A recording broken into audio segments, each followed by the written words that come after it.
Okay, Linda, we don't have any communications on the agenda. Is there anything else that's come in the interim? Just a few reminders. No emails have come in, but just wanted to remind everyone, if anyone's interested in filling out a petition to apply to become a board member, to have their name put on the ballot. Petitions are available in the school district's business office. They are also available, I think, online and at the county clerk's office. The deadline for submitting petitions is July 31st at 4 p.m. in the county clerk's office. Also, I wanted to remind board members, if anyone is interested, the annual New Jersey School Boards Workshop, which is held in Atlantic City, will be on October 23rd through 26th. And anyone who is interested in attending, please contact my administrative assistant. Thank you. Thank you, Linda. And just as a reminder, in July and in August, we don't do our normal format of a workshop session and a voting session. We just do one meeting in July, one meeting in August. So we will be voting on agenda items tonight. So with that, we have next on the agenda the approval of minutes for the public workshop and executive sessions from June 12th, 2017, and the regular public and executive sessions from June 19th, 2017. Did anybody have any questions or concerns about any of those minutes? No? Okay, seeing none, Linda, could we please have a roll call? Need a motion? And I'm sorry, could we, could I get a motion to approve those minutes? So moved. Could I get a second? Second. Linda, could I get a roll call? Ms. Byer? Yes. Ms. Cimarusti? Yes. Ms. Gowan? Yes. Mr. Magaziner? Yes. Ms. Fadden Nicola? Yes. Ms. Pietrobono? Yes. Mr. Roslowitz? Yes. Okay, and with that, we will move on to Scott's report. Thank you. The second goal of the second action step of the first part of our strategic plan that the community crafted has the district looking at incorporating a community building initiative into our program to help build stronger teacher-student relationships, student-student relationships. And the model that the leadership team and some members of the board and committee identified to adopt, also thanks to input from Dr. Ann Gregory, who's a specialist in the area of discipline equity, is restorative practices.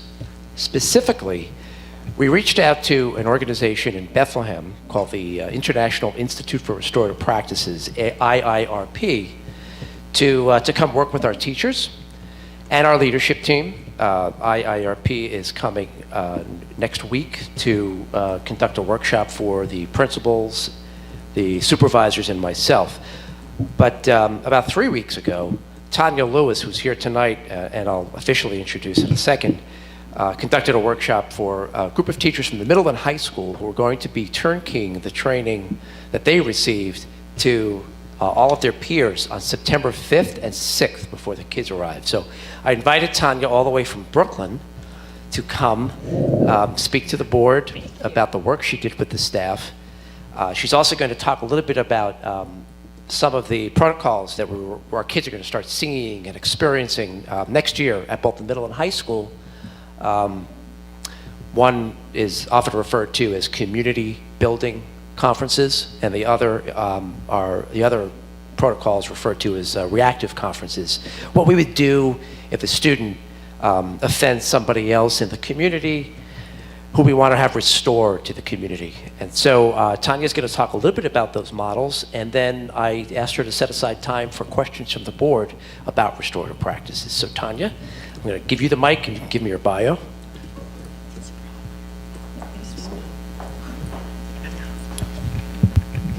Thank you, Dr. Taylor. Hello, everyone. Again, I'm Tanya Lewis Kelly. Usually I start with doing a circle and everybody tells me a little bit about themselves, but I won't do that to you today. You're welcome. But let me just tell you a little bit about the experience that I had here and generally with restorative practices and what you should be seeing come in September. I had the privilege of working with a group of your middle school and high school teachers who are spectacular. Really, they are. And so much so that when I was doing the training, they were asking questions that were 2 slides ahead at all times. So ultimately what I did was I threw out the slides and we had a conversation because they intuitively knew everything that we were talking about. And we got through every slide, but we did it organically because they really do get it. And let me explain the it.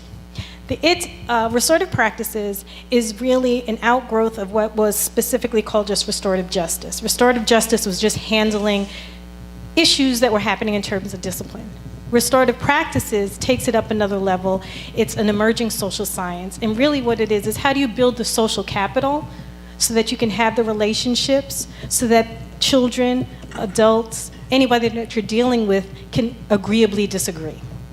And children's behavior really does rise to the occasion because of the relationships that you have versus you just punishing them. I got involved in IRP and doing trainings for restorative practices with IRP because I have a background in youth development work in East Harlem. And I had what was we thought a restorative justice response. We had youth courts.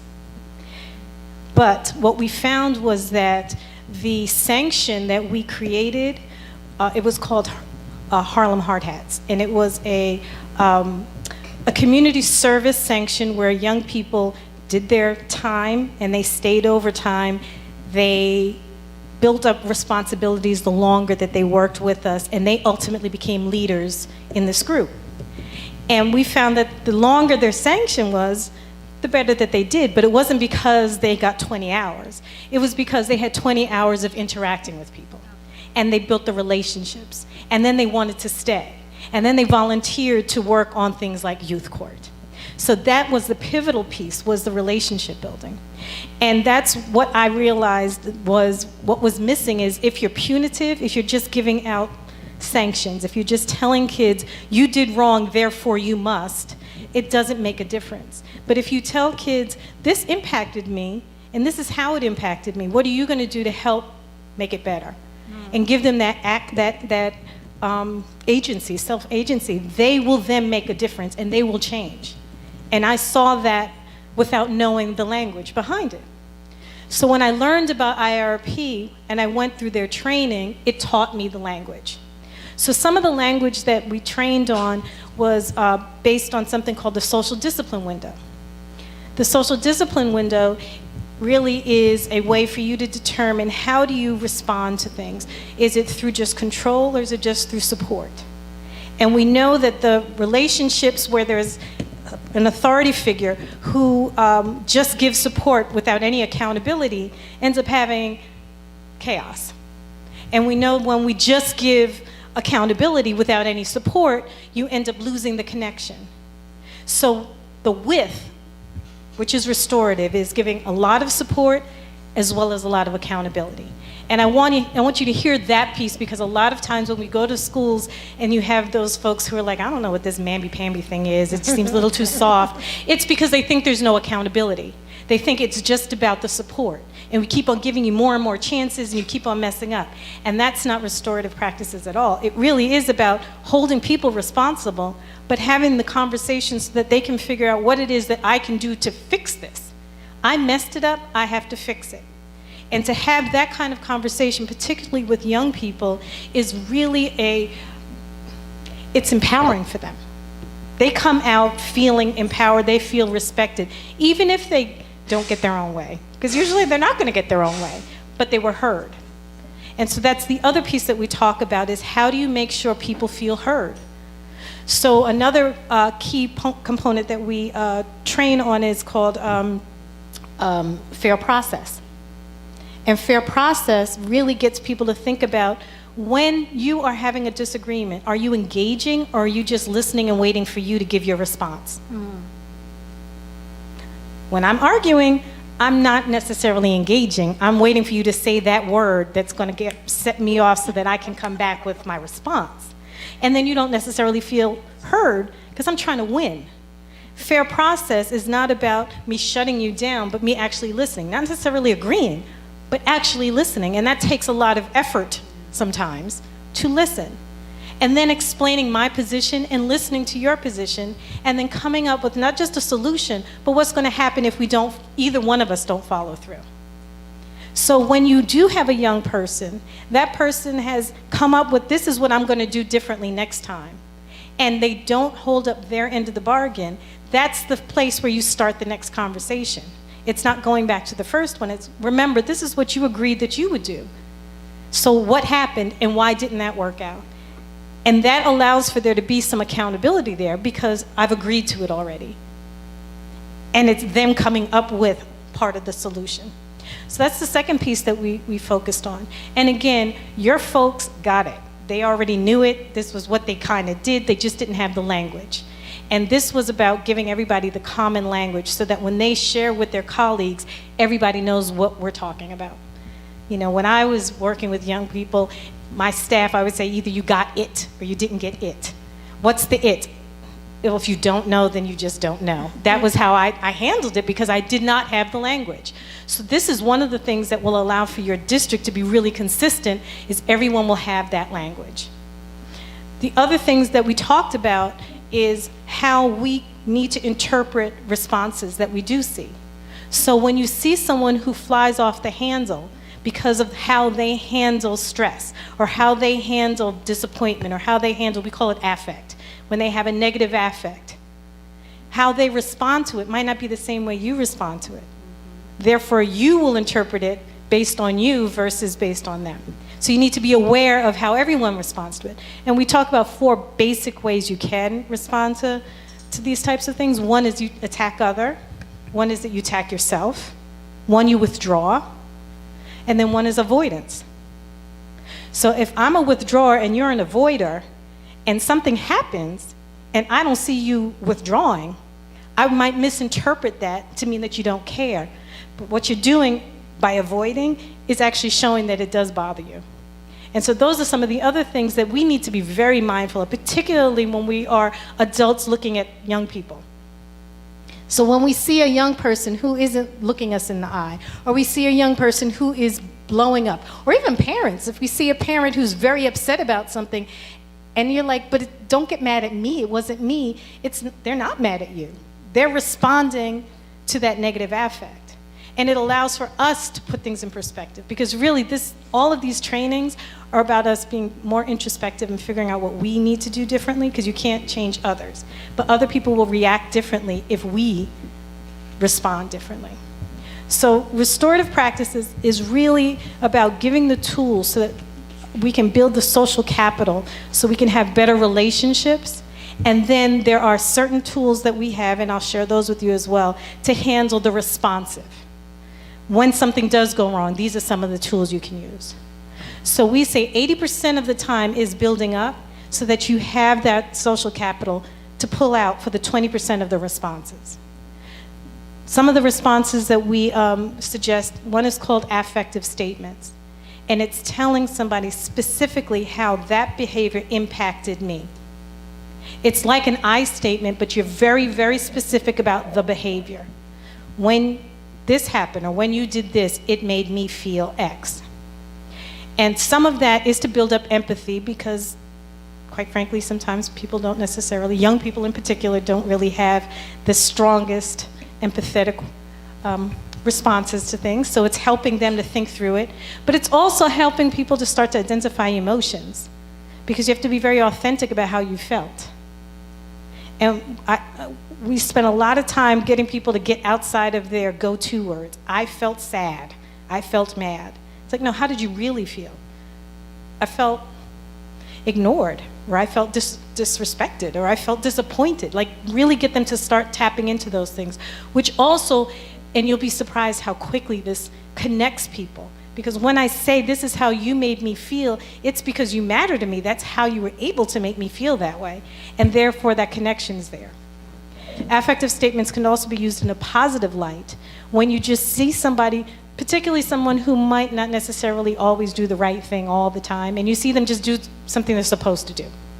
Not even something spectacular, but highlighting that and how good that made you feel. That makes an instant connection as well. We then talked about, after affective statements, or affective questions. And these question cards are something that we give out to every adult. And those question cards will allow for you to have the open dialogue when something has happened without asking, why'd you do it? Because the universal answer to why'd you do it is,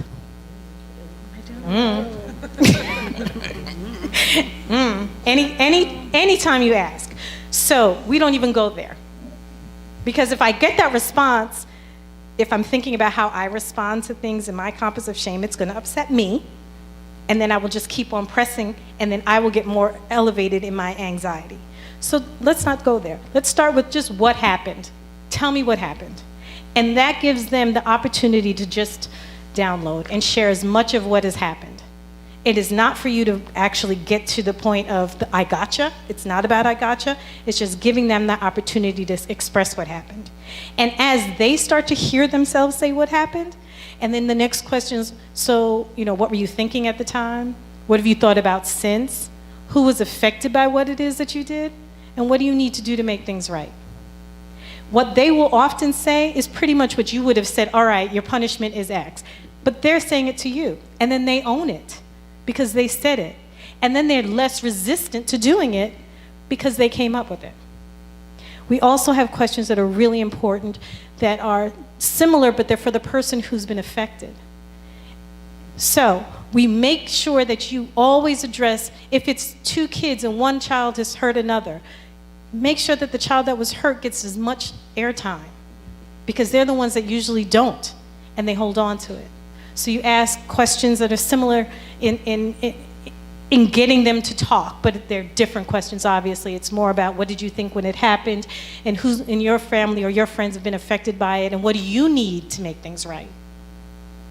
And if we can have both of them answer the questions to each other based on the scenario and the situation. We also talk a lot about how sometimes the adults need to have those second set of questions asked of them, because it's really important for there to be a lot of restorative work among the adults before we ask the adults to be restorative with the kids. So if I have a student who has been driving me nuts for 9 months, I want to be able to talk about how that made me feel and share that too, because that'll allow me to let it go and we can start over a new day. And it'd be even better if that student got to hear how that impacted me, because oftentimes they have no idea that their behavior is really impacting any adults because it's their world. So that's the other piece of it that we do talk about. Essentially, it really is about addressing the climate and the culture of your school and making sure that it feels as close to a family as one can. Make sure it feels like a community where you might not have a close relationship with everybody, but we all have each other's back. And we all want to hear what each other has to say, and we're going to give each other space to say it. It doesn't mean everybody gets their own way, but it does mean everybody gets heard. One of the last things that we do train on are different types of circles. Circles most school districts, most schools use. We talk about different types of circles that you can do that will help you either with curriculum or addressing issues of building community. We have conferences, which is a scripted response similar to a circle, except we are very, very specific about who gets invited to those things. The conference is probably the most structured thing that we offer, and that's definitely for situations that are very elevated. They are not for everyday occurrences. And I pretty much believe that's all that we shared, although it seems like a lot. And the last piece that I just want to say is that I do believe that your district is prime and ready for this, but I also recognize that when you're shifting lenses and you're shifting a paradigm and you're shifting a culture, even if it's the slightest shift, you have to be patient because not everybody goes at the same speed.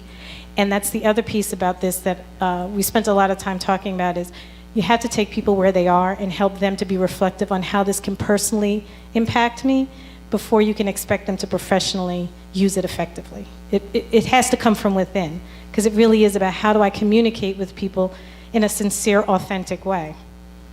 And you have to be actually sincere and authentic to communicate in a sincere and authentic way. So that means you do have to sort of internalize it. So the first year might feel a little rocky and different because it's change. But I trust you, the minute people start to feel their own personal responses to either how they've used it at home with their own kid and they come into school is when you'll start to see even more and more and quick buy-in. Thank you. Thank you. Wonderful. Any questions? But Yes. before the board asks questions, I do want to point out that IIRP is going to hold our hand a bit next year. We do have them coming once a month, at least. Right now, we've set them up for once a month, spend a day with us, do some clinical work, and or pull out workshops if we feel like we need to bring groups of teachers together. Now, the model that I've talked to Corey Cook about at IIRP would have them actually spending up to 3 years with us. Maybe not as frequently as they would come the first year, but definitely there for us so that when we move the culture over the next couple of years, they had our back. So I'll leave that now to the board to ask questions. Two questions. Do you provide marriage counseling? Number one. And number two, do you have a component for early childhood? And if it's not part of, this, do you know of other places that have something similar? Okay, so part one, no, I do not provide marriage counseling, but I will say that That's too bad. this was amazing for me raising a teenage daughter, if anybody's ever had that experience, okay? However, and I'm divorced, so sorry.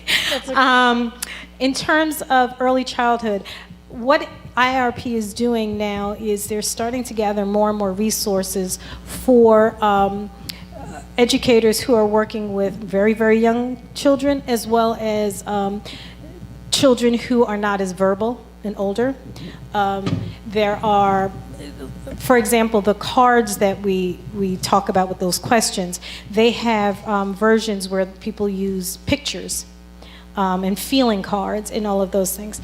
So IRP is gathering that kind of information, and Corey probably would be your best connection to get as much of those resources that are available. Okay, thank you. Sure. No? I'm really impressed and happy and excited. I don't have any questions. Yeah, I wanted to add that too. Second round. Absolutely.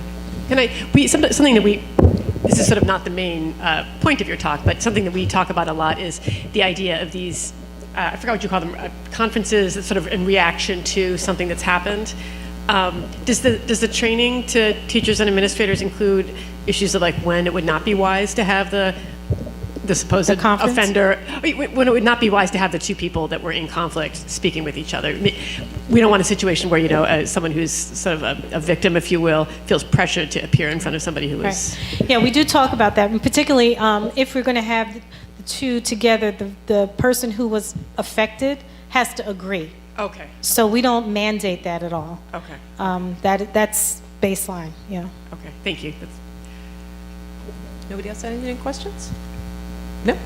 All right. Okay. Thank Well, you sounds so much. wonderful. Thank you very much.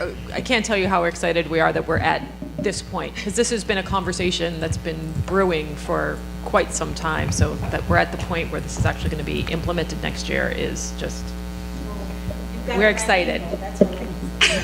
Yeah. Thank you. Thank you so much. Thank you. Thank you. Thank you.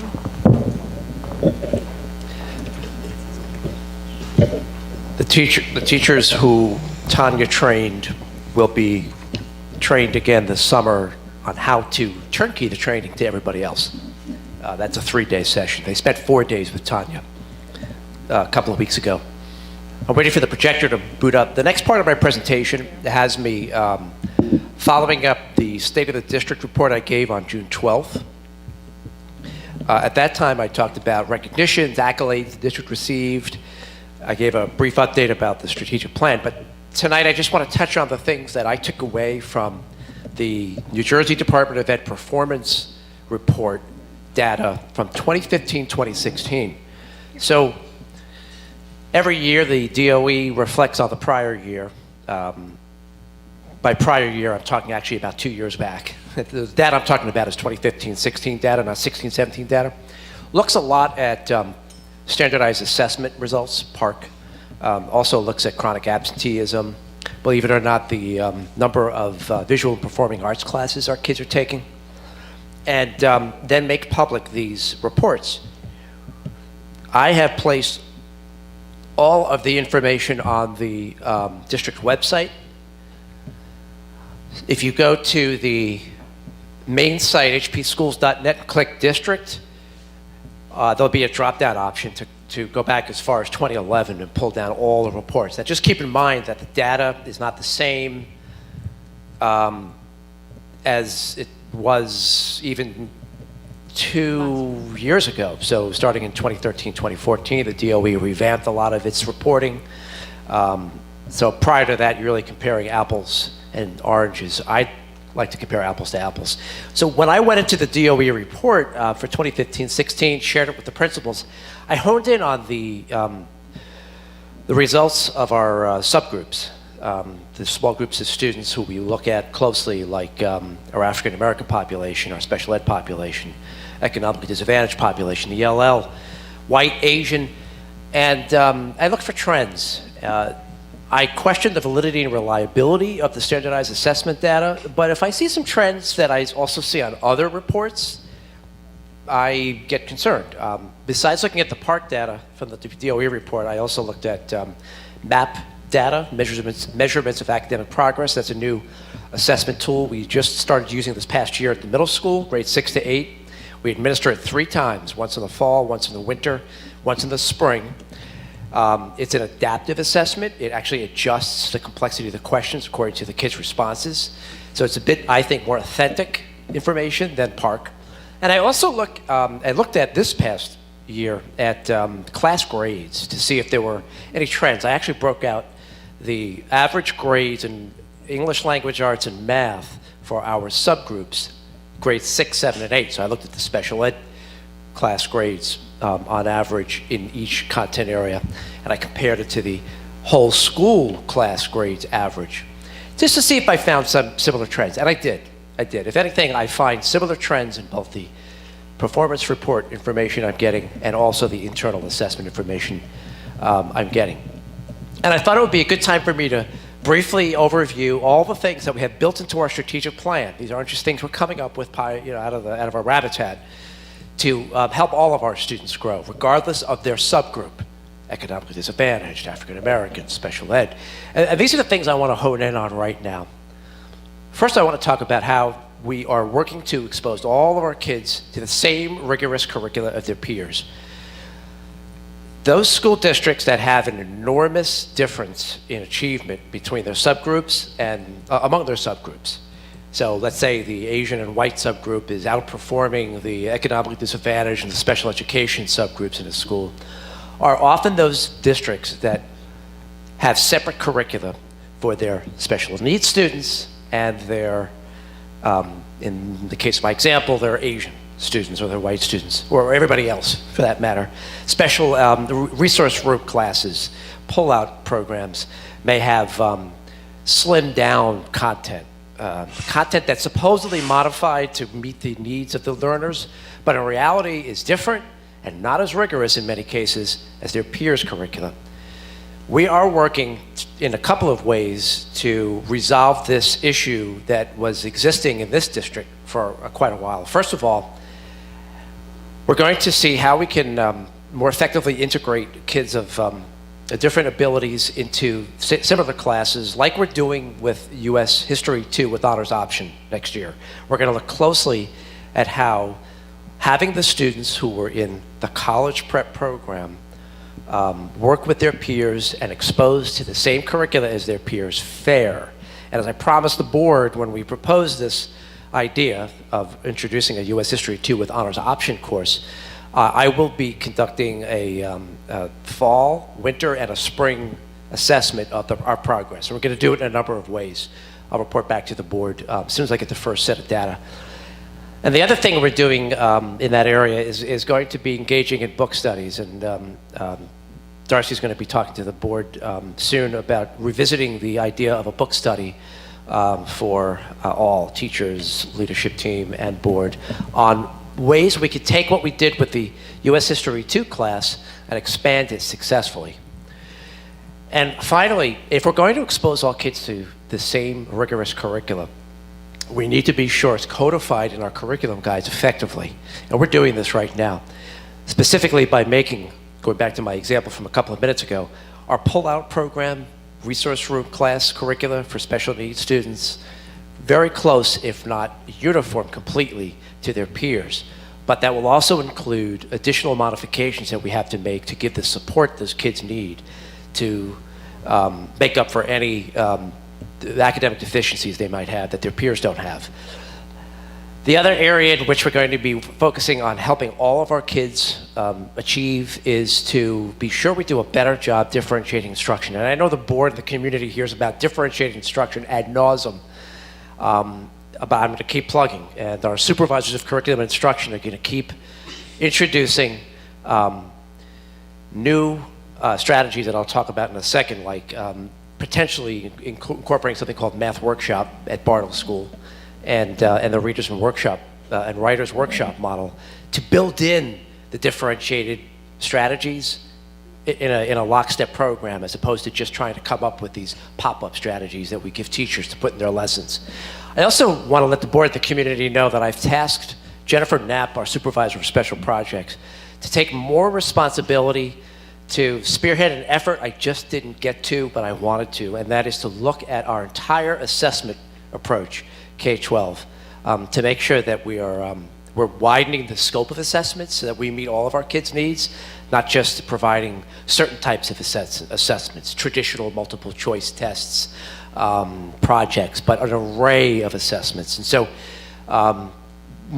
Ms. Knapp and I had a conversation 2 weeks ago about her now taking that initiative, so I'm gonna delegate that task. It is actually in our strategic plan to have us look closely at how we assess our kids, so she'll be responsible for implementing those action steps. The other thing I wanted to mention with the built-in programs that frame for teachers how to differentiate instruction, and one of the things we're examining right now is something called Math Workshop. I'll have Dr. Nicosia talk to the board about that in September. Something that we have learned about through some of our partner districts like West Windsor-Plainsboro. We actually sent a team of teachers and Dr. Nicosia to see Math Workshop in action. It follows these guidelines. Bottom line, it has a lot to do with putting more of the onus on building knowledge on the kids' shoulders instead of just focusing on direct instruction, a more traditional model of math instruction. The teacher gets up, presents a concept, models the concept, and then gives it up to the kids. It's the I do, we do, you do mantra. The idea of Math Workshop is actually to do a whole lot of more you do, we do, and you do than it does I do. We're just looking at it. We're not considering it for adoption, and I'll talk to the curriculum committee and the full board if we even decide to go forward on something like this. But for now, we're just exploring it.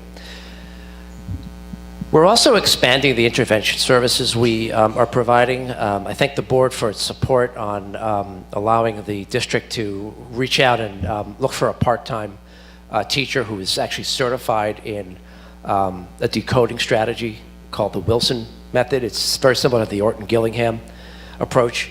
And we actually have a candidate who we're looking at closely, and I may come to the board in August to recommend that person. This individual would not only provide additional services to help students who are identified with dyslexia and other reading deficiencies, but potentially work to train our teachers to more effectively use some of these decoding strategies in their classes. And finally, I'm also having Jennifer Knapp take a better look at the pre-K kindergarten years and how we're identifying their needs. I spoke to a colleague of mine, Tom Tramolini, last year, who had some success in Keensburg, where he was director of curriculum, on the work that he did in early childhood, assessing students and then effectively providing them remediation. And so I'm going to be looking closely at some of the models that they use and seeing how we might be able to adopt it here in Highland Park. As Tanya just pointed out, a big part of helping kids function effectively in school, regardless of their subgroup, is to make sure that they have strong self-esteem and confidence. And I'm not going to go into restorative practices in depth, but that's obviously another look at how we are going to help help all of our kids achieve, along with their peers, in an equitable fashion. We're also going to be modifying our discipline practices, and I'll talk more to the board and the community in public session about that. We are going to be meeting with Dr. Ann Gregory August 1st, we being the leadership team, myself included, to take another look at how we are punitively disciplining students who misbehave and see how we can more constructively help them redirect their misbehaviors. And finally, I'm going to be working with Rutgers, particularly Vicki Potapecki, who was a guidance counselor at Bartle, on staffing the Bartle Social Decision Making Lab, which was staffed by a postdoc student at Rutgers through the psychology department years ago. But with Vicki's retirement, I think we also lost that relationship with the psychology department, so we're going to try to restore that in time for September. I've mentioned to the board and the community the need for us to help our teachers and administrators be more culturally responsive. And in this way, I do believe we're going to be able to help our subgroups, particularly those who we have not been responsive to in the past. First thing we're going to be doing is examining our hidden biases. Everybody's going to be taking the Harvard University Project Implicit Assessment in September, which I think will be a good start for our conversations that we're going to continue in our professional learning communities. We've got 13 meetings set aside for PLCs. So I'll report back to the board at the end of the year on our progress. But I do strongly believe that by being more sensitive to our subgroup kids' needs, whether they be of a different religious affiliation than the majority of their peers, or they bring different learning needs to the classroom, we do need to be more sensitive to what they bring to us. And that's it for now. Obviously, I have to report back to the board on the progress we're making in all these areas, but I just want to give you at least a cursory review of our progress so far. Any questions? I have Yes. two. The last slide, the assessment that you're talking about, the implicit bias assessment, when is that going to be done, and how is that administered as an assessment? I'll pull it back up. The implicit bias Yeah. assessment. So, Teaching Tolerance and Harvard teamed up to put together an assessment that identifies 13 potential biases that people may have, but that they don't even realize they have consciously about other people or their kids. So, for instance, the leadership team actually took this assessment, and one of the 13 types of biases you may have has to do with body composition. People who are overweight, people who are underweight, and how we might subconsciously react to their appearance when we relate to them. Now, for us, it's important for teachers to at least recognize that they may have hidden biases. Let's start there, that the fact that they might actually be interacting with their kids in a different way according to some subconscious way they're sizing up the student, whether it be the student's skin color, size, gender.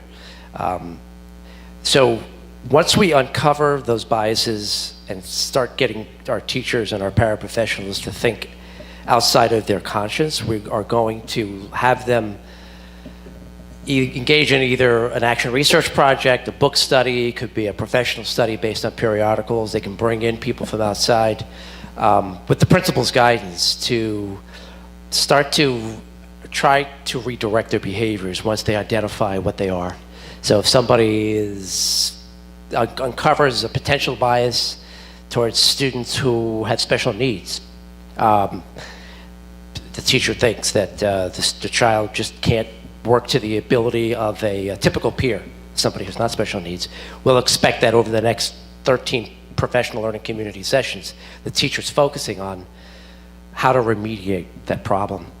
So we actually are going to fine-tune the professional learning community activities to the results of the assessment. So we're not just going to have them fly by the seat of their pants. Does that make sense? Yes, I think, but part of my question was more concrete, just how is that administered? Is that a computer thing? Is it everybody okay, I'm gets it sorry. It's together? web-based. That's okay, I'd love more information. Yeah, it's web-based. It's web-based. And I'll send a link to the board if you want to give it a go on your own. Because I'm actually thinking it would be really something interesting for the board to participate in as well, whether we participate in it at the same time or whether we all, if it's just some website we go to and take some thing and then we all look at our stuff. I mean, it would be an interesting, and maybe we need to talk about kind of doing that as like, we've kind of always toyed with the idea of like a board retreat or something, or maybe that could be the start of our book study or something. I'm just thinking it would be an interesting process for us to go through Yeah. too. I gotta say, have the teachers do something that we're not willing to do to ourselves. Okay. I've taken it online. It's kind of humbling, or it Yeah, was for I me. would think it would be really interesting. I'll make sure to give I'll send a lot of information to the board about it, including the link Okay. to the site. That'd be great. It takes about 15 or 20 minutes to complete the assessment. Then you get a whole printout of Okay. results. And then the other thing I just wanted to bring up is something that you and I also discussed. We have this interesting dynamic on the board where we have one who's absent, or board members who have not just one student moving from Bartle to the middle school, but 2 students moving from Bartle to the middle school. So we have, between 3 board members, we have 6 students making that transition from one school to another. And you and I talked about the math and how that's being tracked, and the idea of really looking at the impact of that in a very concrete way. Because just based on my experience of it, talking to Ruth a little bit, actually I haven't had a chance to talk to Sharice about it, I can see a specific pattern in talking to other parents in our circles. You can kind of see a trend, and I think it would be very interesting to take a really hard look at what kids have been grouped into the highest level, the mid-level, the lower level, and then that this waiver has been offered, what parents in those same groups then choose to waive their students up into a higher level and which parents don't. And I think we have to really look at that and think about that and what does that mean in terms of how we're setting off our students,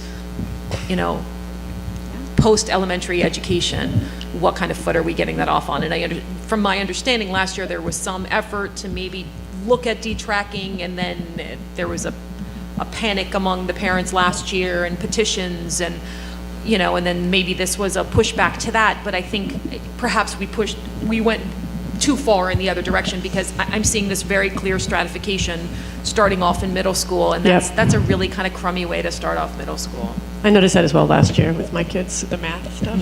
Yeah. And it's awful to think that we might be unintentionally tracking kids starting in 6th grade. After doing such a good job in Bartle of not tracking them, Right. and in the past they have been tracked in Bartle. That tracking used to start much earlier. Sure, It's right, no. specifically with math.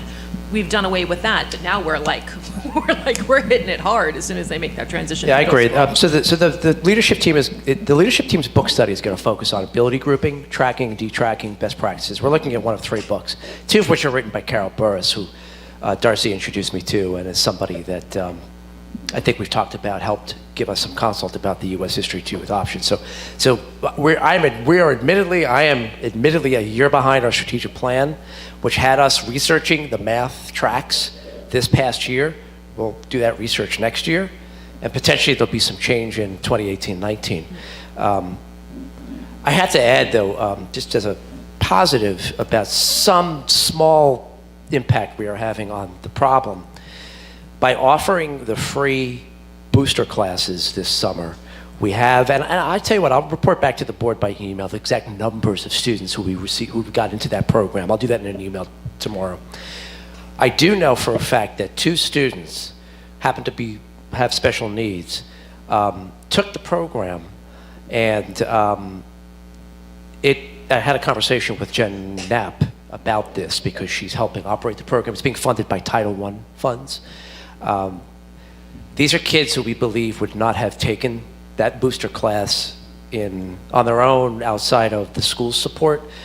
And I don't know what they would have done once they enrolled at the middle school. But they did successfully complete Algebra 1.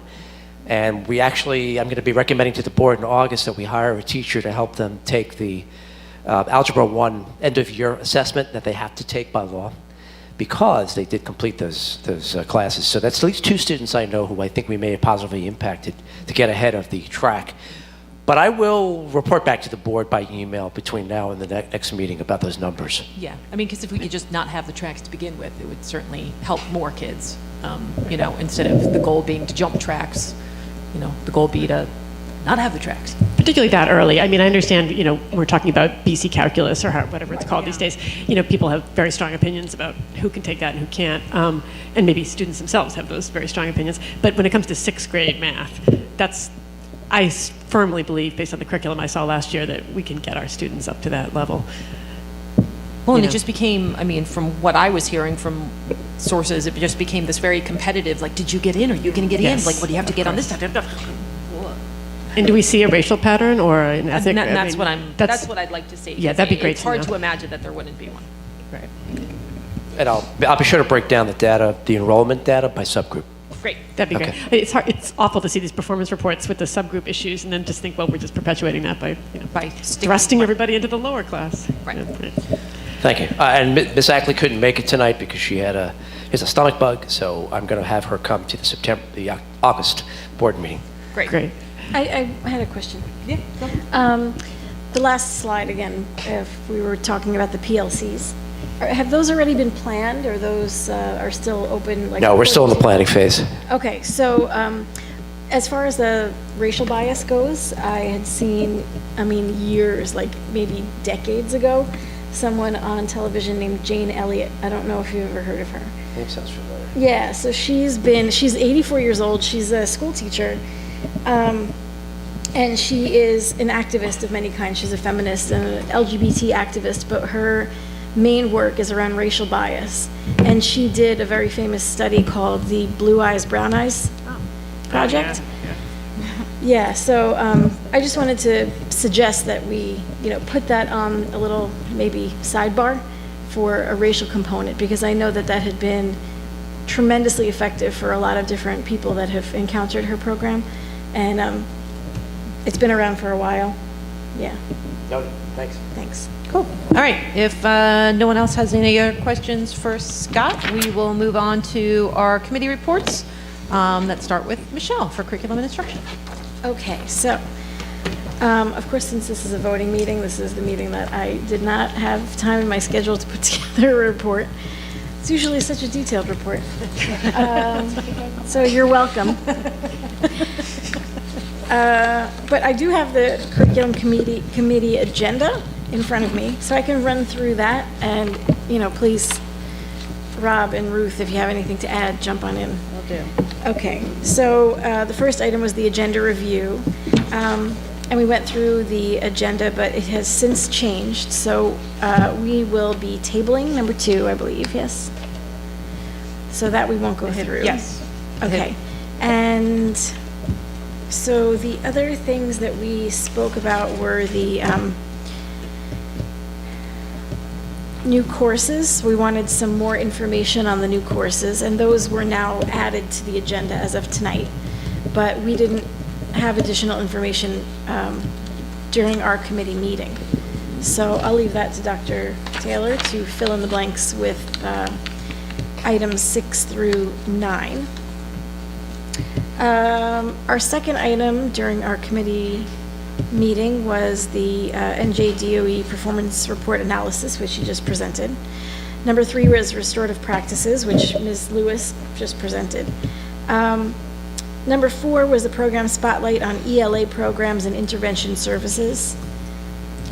And I don't really have a whole lot that in my brain, I guess, that is like, you know, firing off right now. I don't remember going into much detail on the ELA programs. The middle school French program and the world language survey was the next item in our committee meeting, and we spoke about the issues of, or the lack of, the French program at the middle school. This past year, you know, those of us that had students at the middle school who were taking French didn't really take French. We had a substitute for most of the year, and the substitute was for the new hire.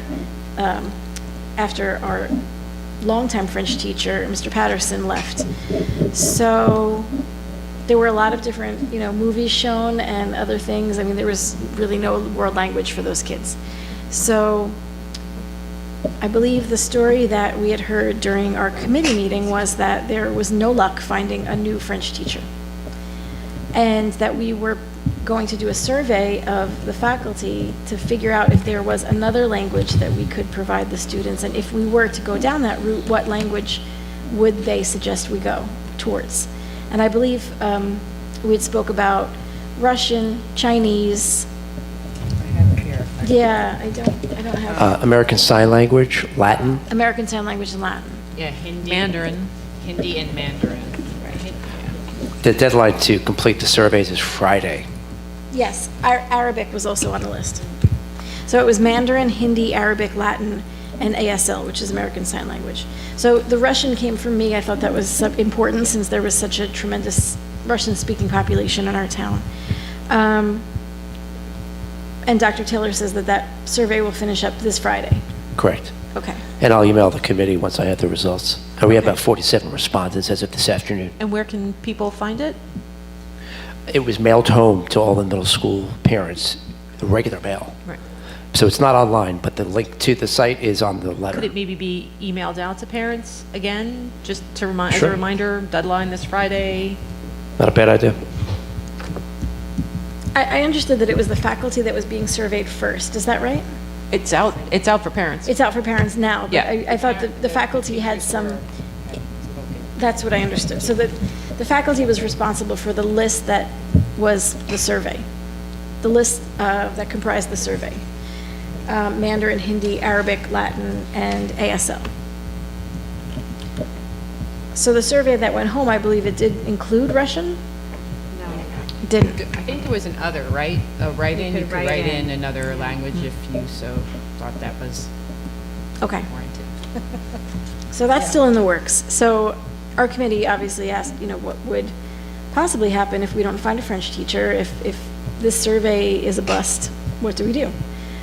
And I think that the answer was, as far as I understood, that we would expand the Spanish program and we would offer more courses, more Spanish courses to the students that had formerly been French students.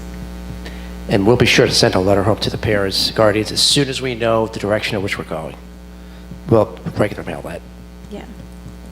So- So there was an extensive search, from my understanding, for a new French teacher. Yeah, well, as Personnel Committee Chair, I can attest that we've been looking for a very long time, and we have had absolutely no luck. So it's not for lack of trying. Yeah. Very disappointed, but this is what we were left with. So, yeah, the question is, where do we go from here? Right. So the next step is the survey and deciding where to go in the interim, I guess, because it looks like the Spanish expansion would be the next obvious step. Yeah, I mean, and I think we maybe discussed this before, but we are seeing this in other districts as well, just like a We are. dearth of And- French instructors. And one theory is that school districts are scaling out back their French offerings, and so when there's less demand, there are less teachers in the pipeline for preparation. I think I sent something to the committee about statistics regarding the precipitous drop in French teaching candidates in the college. And So did Rutgers, I mean, have you reached out to Rutgers and Montclair and like those, like, do they not even have students coming out with that? if they do, we haven't seen them, but we have. And in fact, we even reached out to the French Society. There's a society at Rutgers that Mary Curran connected us to, and French. trying to reach out to folks who would be willing to potentially alternate certify if the if the personnel committee was supportive of that, but we haven't gotten any bites. So I have a question. So if, it's looking like we're not going to find a French teacher, is our priority to try to have a second language? Absolutely. And maybe only for a year do Spanish? It would be or- to go with the language based on the feedback we get from the survey. And the timing is such that we could recruit, interview, and potentially select somebody by the August 21st board meeting. The languages that were chosen, is there any evidence that we're going to be more successful with actually finding There is, teacher- because Yes? I'd rather not Languages. share the language that I'm seeing Okay. come up as the most, But at least wanted? one of them? but it is one that I have been told I can likely find a good candidate for more readily. I don't want to influence anybody in the committee. This is sort of an aside, but is there, and obviously we want to maintain the language in the middle school, but is it a state requirement to have 3 years of, Not at the middle school level. not at the middle school? No. level? So it's not like we're by, whatever happened last year, we're not out of compliance? Or Correct. something like that, okay. I mean, we want to provide it, I'm not saying we don't. We did talk about that in our meeting, and, you know, it seems like common knowledge, everyone seems to agree that it's the best time for learning language at the early grades. So, you know, me working in a childcare center, I know that there are 1-year-olds that are speaking, you know, 3 languages effortlessly.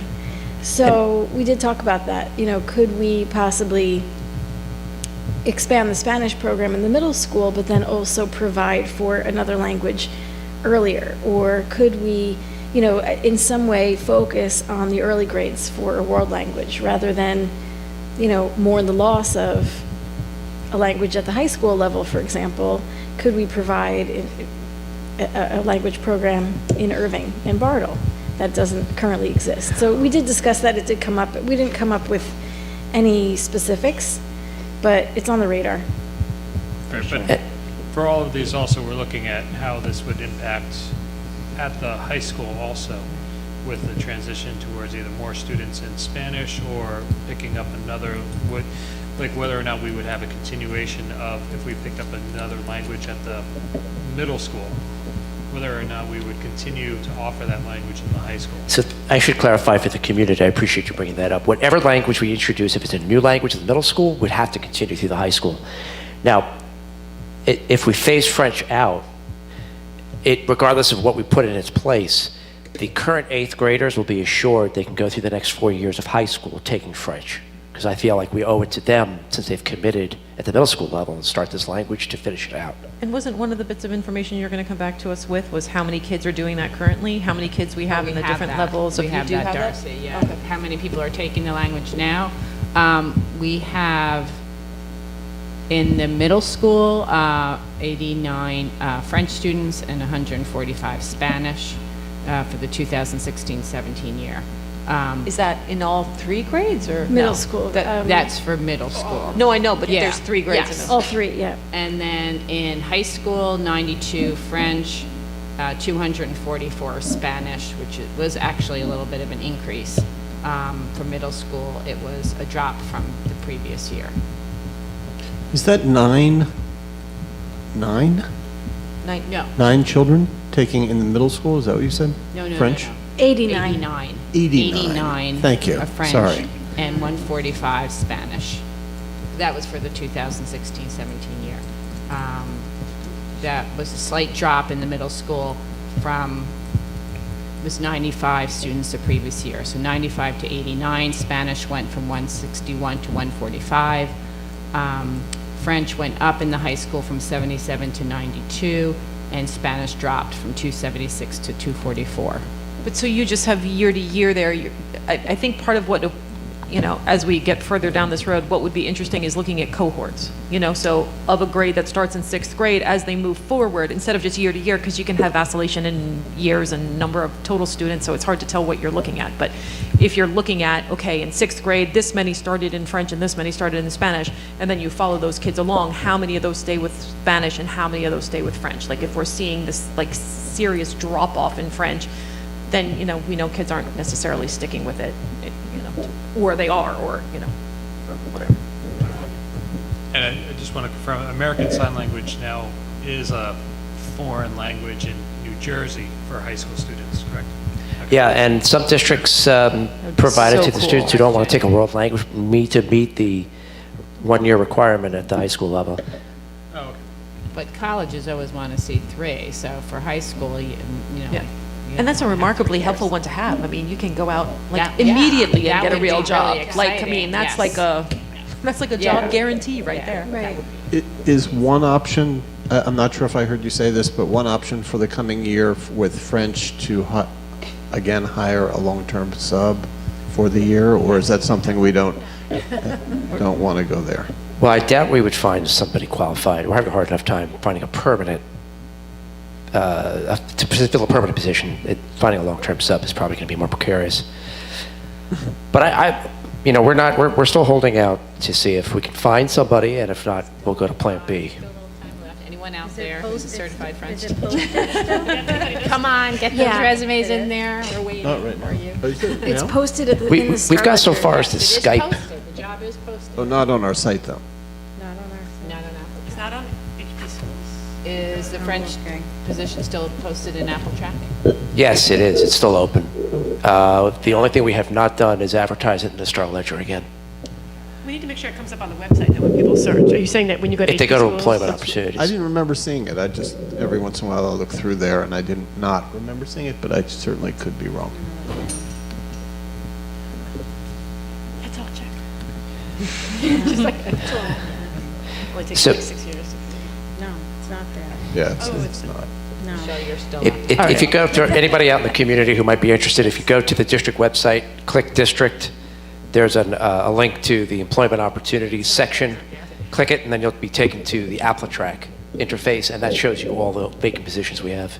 I'm hearing that it's actually not showing up if you access it through HP schools. It's not. Right. there. So there needs to be just somebody like keeping that up to date.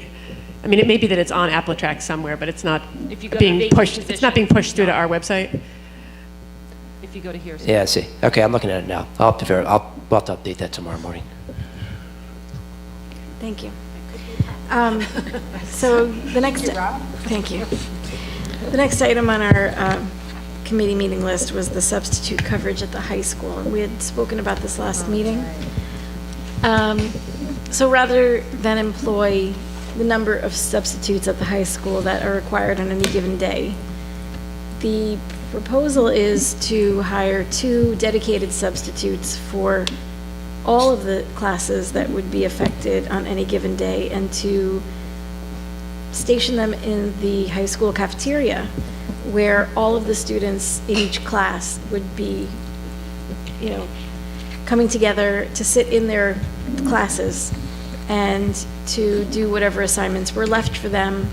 So it would cut down on the personnel that we would require for absentee teachers in the high school, which is an issue, apparently, that there are so many substitutes in and out of the building.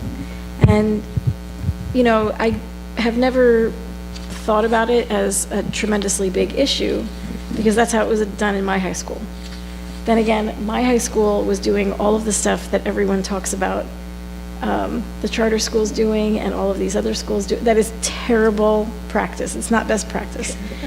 So I have no 2 cents to add on this at all in my own personal experience, but I do know that in our conversation, Ruth brought up, some students that might require additional quiet rather than a cafeteria full of students. It could potentially be, dozens of students in the classroom, in the cafeteria at once.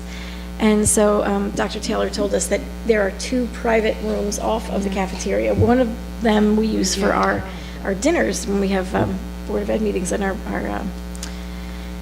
At the high school. right. So so there are 2 private rooms where one of the substitutes could be. But there's lots of conversation to have about that. For my own experience, it was a very small high school, of course, but that's how things were done. We didn't have the personnel to do it that way, and Dr. Taylor did share that many different districts do employ this strategy. But I will be sure to come back to the committee in October, late October, after we had a good full month of school, to see how this thing played out. And an interesting thing, just maybe to kind of take a little bit of the question mark out of this, might be to look at, say, pick some random week from last year, look at the high school, look at how many subs were required, and kind of give us a look at what a week would look like. Just a random week last year, this is how many classes you would have had in the cafeteria at any one time, you know? So if you could look at it and say, you know, at no point did we ever have more than 60 kids, or, you know, like, just kind of put a number on it, so we're not just like, potentially there's going to be 10 classfuls of kids in there, you know, like, so we have a sense of what does a typical week at the high school look like, and how many subs are we looking at, and then we can quantify it. Great. If I could also jump in, this is designed primarily for short absences, right? For up to Correct. 2 or 3 maybe days. So I would be interested in, you know, I think when it's when we are expecting a teacher to be out for a longer period of time, we would bring in a sub. Yeah. So, but I would be interested in knowing, you know, what it has been the practice of our teachers. You know, how many days when they are out? Are they out for a day typically? Are they out for 2 days? Or how often is it that we do? And you know, that I think would be something to explore as well. So those two numbers, right? How many people are absent on a given day, and how often, how long is your typical teacher? How long the absence is. Right, right. So the kids in that room going to be, you know, it'll be their third day in the room typically? Or I'll get back to the board on some of that data. Cool. Yeah, and I think the finance committee felt like, you know, we needed to take a bit of a hit on this one, because this did come up in the budget stuff, but then didn't make it into the final budget presentation as one of the, you know, items that was discussed, but it was discussed in finance, and it was brought up in finance, and I wish Mark was here, because he'd probably remember the number that was attached to it, and I don't remember the number that was attached to it off the top of my head. I don't remember the number, but it was a big number. You know, it was tens of thousands of dollars, and when we're having those conversations and you're looking at these, you know, do we take from this pot, or do we take from this pot, or do we do, and we're constantly, you know, like scraping off the bone and trying not to come at instruction. This was one of those last things that ended up there to save us tens of thousands of dollars, that wasn't going to take away a program or a teacher, or, you know, where, you know, you knew, or you didn't know, but, you know, the sense behind it was, you're going to have potentially 4 subs in 4 different classrooms who are just giving the kids busy work to begin with. They're not, you know, delivering content. They're not, you know, there's not instruction going on in those rooms. Is it ideal to then put them all in one room? No, but if that saves you over the course of the year $30,000, $40,000, you know, maybe we need to look at that for a while, you know, hoping maybe someday our budget magically expands, but, you know. Right, and Scott, you did do a significant amount of research, outreach into what practices other school districts are doing, and so this fit in nicely with that, so we were comfortable when we you know, move forward. Right, but I think, you know, on behalf of finance and, you know, the folks who sat around the budget table, you know, we apologize to everyone else that this didn't come out for a more full-fledged conversation. Thank you. Yeah. Well, I appreciate all the effort in trying to avoid cutting out program or, you know, other things. And like I said, as far as my personal experience living through this in my own high school experience, it was just the way things were done, and it was fine. So unless we can, you know, somehow prove that it's going to be 100 wild students in the cafeteria, Right.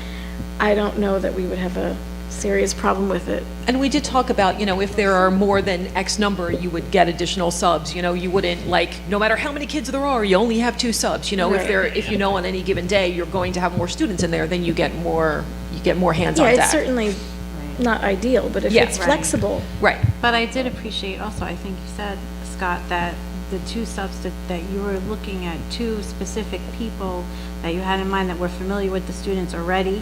So it would be a consistent 2 substitutes. That made a big difference in my mind. Right. I think I'll take what I would consider one of the worst weeks, like the week leading up to Christmas break, Yeah. or something along those lines. Yeah, let's just get a worst case scenario. Yeah, or even when some of the big trips are going, like, there are some clubs that there's a lot of teachers that Right. are the Advisors, yeah. Advisors, you know. Right. All right. You could lose a lot. So there were 2 other items, district mentorship plan, that is for the August 21st board meeting review, and also the district professional development plan for 17-18, that's also for August 21st. So we did talk about those 2 things. I don't know that we really went in depth on those, but I don't have a whole lot to add, again. And that is the end of my committee report. Okay. And so, Michelle, you said you were kind of asking Scott to give us a little bit more background on the new courses Yes. that are on the So agenda? Those did not occur on our original agenda review, and we did ask him to provide that background for us. So that's all new to me. Items number 6, 7, 6 8, through 9. 9. Yeah. Can you flesh those out a little bit for us? Sure. Well, first of all, so there are 4 courses, 3 of which are being recommended as electives. All but one would be, and so all but one, which is what we're referring to as Makerspace program, would be a required cycle course. That would take the place of the pull-out technology program that we've offered in the past. Do you want me to elaborate on any particular of the 4 courses? So the makerspace you're saying is mandatory. Okay, so the Makerspace program would be a class that the kids cycle through once every third of the year. The program would be almost entirely project-based, so that students would come to the lab, which we're going to be using, we're going to be gutting the computer lab that Ms. Donatov currently uses upstairs in the middle school, and creating spaces that the kids could actually sit down and, with some prompts, create a website based on whatever interest they have. They could create an animated clip. They'll also be incidentally working to build these projects into their regular classes, their gen ed classes. So there'll be some interdisciplinary work going on between Ms. Donatov, who we're proposing to teach the class, and the other teachers. And so basically the students are going to be satisfying standards 8.1 and 8.2 for technology, but all through project-based learning. I mean, I know when the Makerspace stuff came up at Bartle last year, like, the kids were like, gaga, just like beyond excited to be doing more hands-on. I'm not just sitting on a computer and typing. Right. Yeah, I can imagine. The traditional makerspace, if you go online and you Google, focuses a lot on engineering, so the kids could create models and prototypes. We're not there yet. We're going to be focusing more on digital content creation. And then the others, Spanish for native speakers and service-based learning and writing techniques. I mean, I'm what is assuming a lot service-based? by the titles, but maybe you could just give us, a synopsis of what they are. I know those are electives. Right, and so the service-based learning class would be taught by Ms. Faringo. It's be an extension of her Be the Change project. So she'd basically be expanding that to kids who really embrace that project. All of our 6th graders go through that process. The native speakers class, I think it's self-explanatory in the description. It's for our native Spanish speakers. And the other class is the writing techniques class. And that would be focusing on helping, that really what that is for us to allow kids who love to write continually for a third of the class, a third of the year, instead of taking a different visual and performing arts elective. And again, all the description of the course is actually in the document. I mean, I could go into more detail if you have questions. This year, there's a creative writing elective. Is this taking the place of that, or is this separate? For the technical writing course? Creative. Yeah, the creative writing course is sort of what you described, which already exists as an elective. I think this writing techniques is different. Yeah, Jennifer kind of explained it to us when she was here. She explained this to us as more of like the technical writing that they were Correct, finding. like the research kids. papers, Right. and we have some kids who at the high school level intern off-site at Rutgers or labs, and this would help teach them how to write science papers. So this is I thought this was the one that like focused on sort of textual interpretation a la Park, that all students would be, this is the middle school one, right? I'm sorry, I was having trouble finding my policies, so I got a little distracted. So this is, I thought it's not like about writing scientific papers, right? It's about doing the sort of types of textual analysis that the Park exam Correct. demands, and which we presumably independently believe is Correct. important. But it's, again, solely elective, it's not a cycle class. It is We're not elective. Oh, requiring okay. kids to take this class. Oh, I see, I thought it was got it, thank you. So only Makerspace is required. Correct. And it takes the place of the pull-out technology class that we were running. Do we think people are going to enjoy that technical writing class? Do you think people are going to enjoy that technical writing class? I mean, I would enjoy it if it was, a scientific paper writing class or a research paper writing class, but it sounded more like it was going to be, how to analyze a text and answer interesting. Well, obviously, if there's no interest, we're going to have to shut the elective down at some point. This But may be once the board, Yeah. after the board votes on the electives, we're going to be going back out to the middle school kids and See, announcing these options that they can select, go from there. Not for nothing, I like to, map out a sentence. I don't think it's that, though. I think it's like, read this text. It's like it was explained to me as sort of, not that we're teaching to the park, but some of the types of questions that one would answer on the park. Read this passage.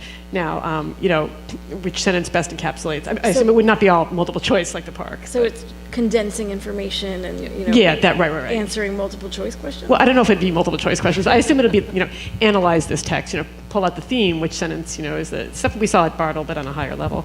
So Which that- sentence best encapsulates the theme, which sentence best. Will this be offered to the students, this information, before they sign up for these electives? Presumably. Yeah, we have a Do program you guide. have like a What's the a snippet? synopsis of this that you could read for us? We do think in the description that we gave to the board, but we're going to flesh it out more carefully when we give it to the kids so that they make an informed decision. They're not going to be at a board meeting being able to ask us questions like you guys are asking. Okay. Could you read to us whatever you're looking at? 'Cause Sure. I don't Because remember we've getting seen this. different descriptions of it, I think. Now I can't find so- my course description. Where is it? Students have demonstrated a need for further instruction in the following areas, and this is where we describe what the focus of the class will be. Reading historical and information texts, research writing, and analysis of texts. We talk a little bit about this being also a RAC identified need. This course will strengthen our students' reading of informational texts while they build their skills as writers when creating argument essays and research writing. Yeah, so it's that more technical piece. So some of it's not, yeah. And Not technical in the way, like when you think about technical writing as a field, you think about people who write programming guides or people who write scientific, so it's not that kind of technical writing. It's a RAC need, means the RAC wants us to offer this to students to voluntarily take it, or are It's we going part to be of our trying to school encourage? improvement plan to focus on this area. Are we going to be encouraging students to take this class? No. I mean, Okay. one of the advantages to expanding our elective options is to give kids more choices instead of dumping them into classes. Right, I like that. Unfortunately, as Mrs. Osemier pointed out, a lot of students were placed into study hall when we didn't have other elective options for them. Right.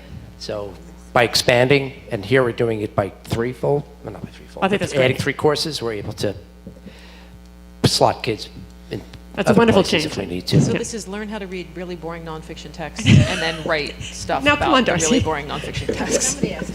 but so the students will be able to conference Let's call with it their, what it is. with their parents will they be able to conference with their parents before signing up for these courses? Of course, Yeah. over the summer. So, okay. Suggestions? No, I'm thinking that a lot of parents would be like, yes. Yes. And the kids will be like, oh, God, wow. So I'm just imagining that scenario playing out in my house, and I apologize. You to know, families of what Highland always Park for happens in the- these cases, if we have a student who is not interested in something, we're going to confer with the parent, guardian, and say, hey, look, maybe one of the, it's no different than if a student self-selects to take an AP course at the high school and just, we feel was compelled to do so and is only extrinsically motivated to be there, we're going to have a heart-to-heart with the parent guardian and say, hey, maybe one potential reason why your child's not performing is because he or she really is not interested in being here. Yeah. And it's no different than the electives. Wait a minute, Scott, excuse me. I finally located the email with the course approval forms, which I'd already read, but it says it's a cycle class at the middle school. Is that been changed now? It's actually an elective? I had understood it was a cycle class to allow all students, to give all students access to additional ELA time. And so that all students would be required to take this class. Had I realized it was an elective, I'm not sure my reaction Well, would that's have not going to be the case. As we say This changed? on the top of the form, we select the elective option. Oh, I see that in the narrative under, in the 3 sentences under the word prerequisites. It says it's a cycle Oh, class. periods and credits. Oh, you know cycle what, I class. think what we're saying is that it's going to get the credit of a cycle class, or it's going to be offered during that class. Oh, time. during that period? But it's still an elective, I correct? see, I missed the X up there, thank you. So because The of the X A, of B elective, schedule, one day might be the cycle, the So other it's day might be scheduled the as a elective. cycle, I see. Got it, thank you. No problem. I'm sorry for the confusion. No, it's fine. All right. So if we don't have any other questions about curriculum, Michelle, you're done?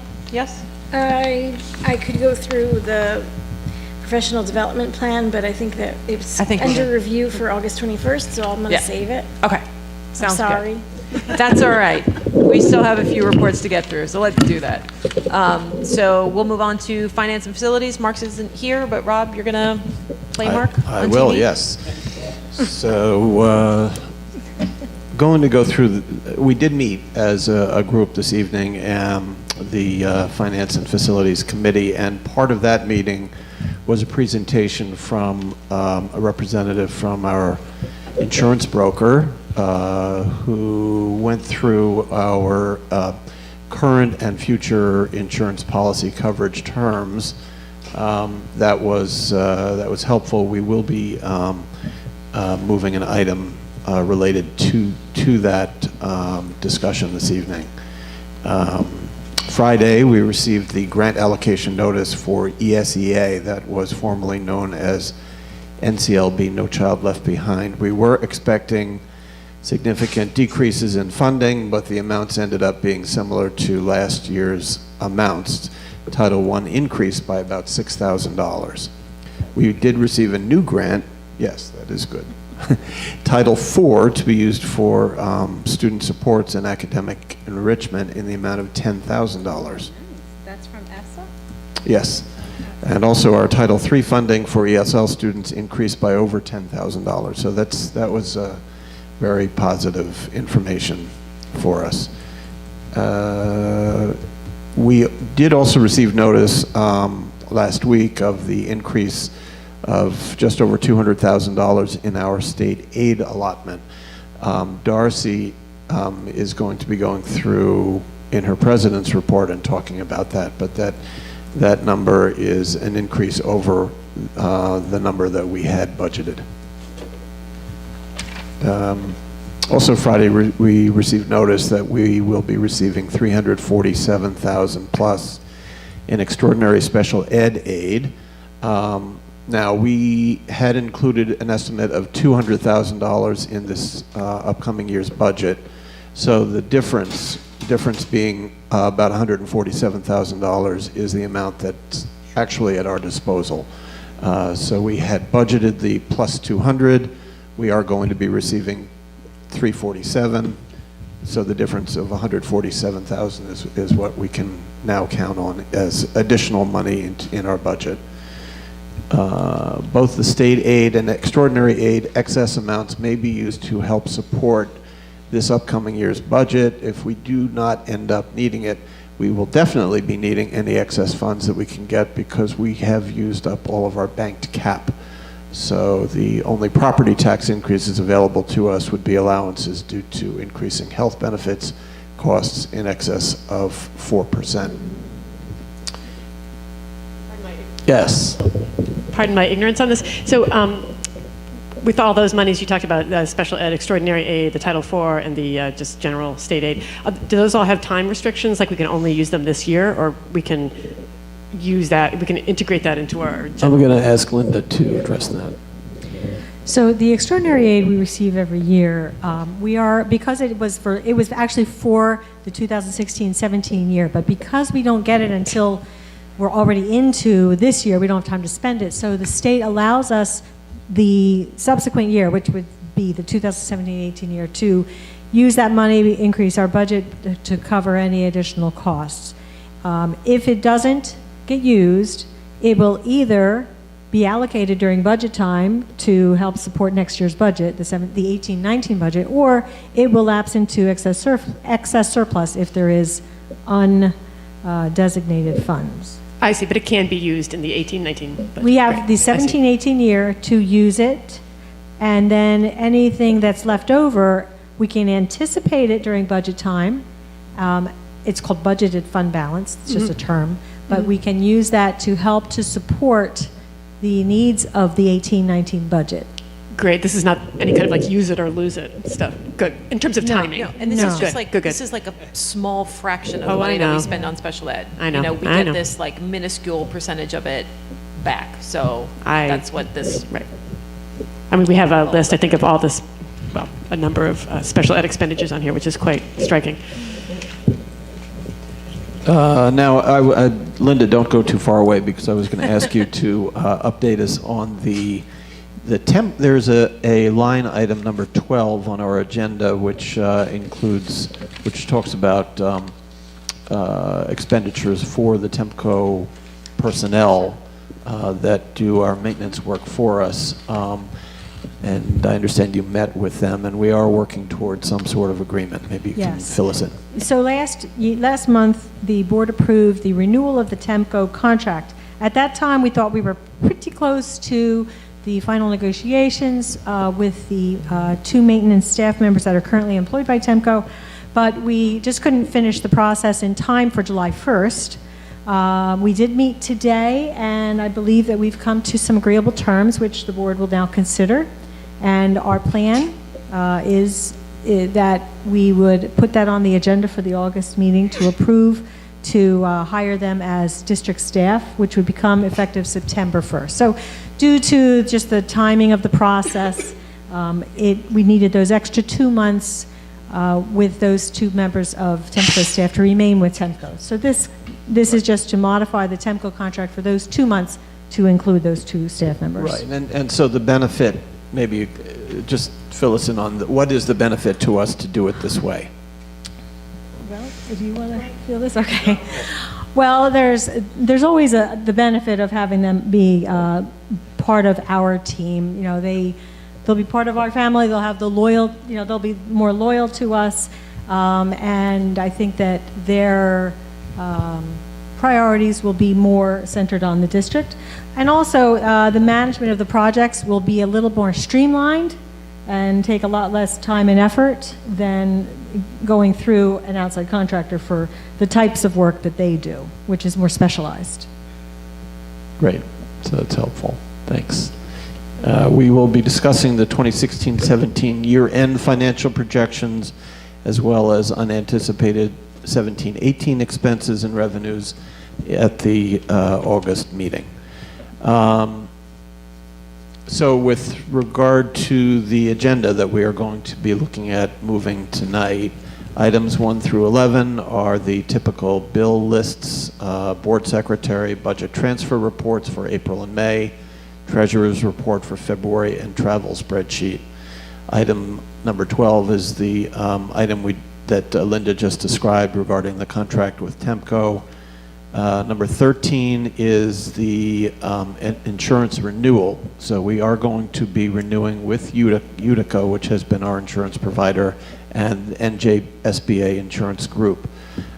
We did send out requests for proposals out to companies who provide insurance to school districts, and it was decided that this is indeed the best direction to go to continue.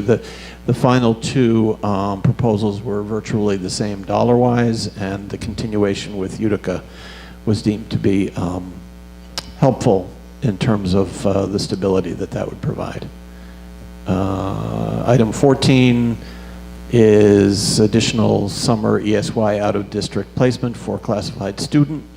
15, home instruction services. These are our standard items. 16, professional services related to educational service for next year. 17, we received a donation of science equipment, glass flasks, for use in our STEM program. And item 18 is the 2017-18 school year out-of-district placements for classified students. So, are there questions? Anybody have anything for Rob? No? Okay, not seeing any questions. Thank you, Rob.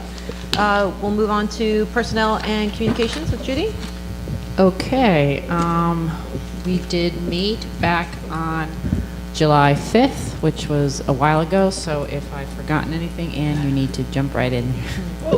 Okay, so the bulk of our meeting was talking about a item on the agenda tonight, which is a proposal to change the part-time supervisor of ed services to a full-time position. So the person right now is doing supervisory responsibilities part of the time and is a case manager the rest of the time. This would shift her responsibilities to have a very light caseload and assist the Director of Educational Services in a lot of different ways. So we invited Susie Budine to come to the meeting to fill us in about why she believes she needed this position, and so I'll just give a little overview of that. First of all, one of the main issues we've been having is our homeless students have increased up to 27 families, which is a huge increase, and we really needed to continue to reach out for community resources to help support these families, and that would be one main responsibility for this person. The other issue we've had is ESL needs are rising rapidly, and we want to make sure that we're able to stay in compliance. Let's see. Also, just supporting the current child study team staff and teachers to make sure they're getting the support they need. The ed supervisor was concerned that a lot of times when teachers have questions or need support, she can't get back to them as quickly as she wanted to because she has so much on her plate. So this was an area that she wanted to have assistance with. She also wants to see more best practices used across the board, and not have anything different from building to building. That was one of her other goals. And let's see. Oh, and because Susie wanted to take a bigger role herself in doing coaching for differential instruction. So she wanted to be able to have more time to do that. So, and this person would also help her with evaluations. The person has done some evaluation of, I believe it's the nurses, but she continued to do that and pick up a little more. She would maintain, I think it was 10 of her students that are seniors. She didn't want to end that now, so she would still next year do some of that. So that was one topic that took up a lot of the meeting. Ann, do you have anything else to add to that? I mean, just that she really emphasized how committed the district was to inclusion and to starting to train teachers and educate teachers and talk with teachers about best practices for inclusion. Not that we're going to suddenly like have this huge transformation, Right. but that she wants to get the process started, and that that's a huge structural transformation that, of course, we would just be in the very infancy of even thinking about. But she emphasized that was something she was really committed to, and so, in order to do that and all of her other responsibilities, including responding to the usual number of lawsuits, Things like that, right. the inordinate amount of paperwork that accompanies her job, that it really was necessary to have somebody else in the loop. Right. And I think after lots of questions, lots of concerns, lots and lots of discussion, Ruth was able to join us at our meeting to apply her particular expertise. I think the committee felt satisfied that this was really something that was necessary, particularly if we were going to continue to push Susie and Scott to act on some of our board goals. And not that they wouldn't be working on it anyway, but Yes. yes, that was not very articulate. But. Okay, and then we also went over the agenda, and let me flip through here. Most of the agenda items are the typical, post-contract, we have a number of salary adjustments that are listed. So let me just go through here really quickly. So we have on the agenda approval of substitute teachers through source, and then items 2 and 3 and 4, and 5, and 6, and 7, 8, 9, 10 are all salary adjustments post-contract. Number 11 is the approval of summer hours for Kim Crane over at Bartle. Number 12 is good news. Number 12 is the approval of a special ed teacher at the high school. We are asking tonight for support of the board to hire Ardrika Bottom-Williams, and I have her. Mrs. Pietrobono, do you mind if I say a few Yes. words about her while you're Yes, please. looking for that? So she did spend a few months with us as a replacement teacher when Ms. Hackett left. Did a wonderful job. Mr. Lassiter is recommending her. A couple of comments that he shared with me. She was very effective in her engagement of all grade levels of the special ed students with whom she worked. She had a particular knack for establishing strong relationships with them, especially with the work that she did in the GLOW program with Ms. Miller. Ms. Miller was actually very excited when we indicated that we're going to be recommending Ardrika. She was picked up right where we needed her to with final exams, wrote her own, with some consult from her gen ed peers, showed great initiative, and she happens to also help bolster our ranks among our minority teachers. She's African American. That's helpful because of our sizable African American population at the high school. And didn't you find her when you were doing the outreach Oh, to yeah. Montclair also? At Montclair, we actually found her at the Montclair recruiting fair. I scouted out, as our principals were working at the table, I worked the floor, and I saw her just standing there, and I said, hey, why don't you come over to our table? And she threw her resume in the hat, hired her for a replacement job, and here she is. Yay. So that's good news. Fantastic.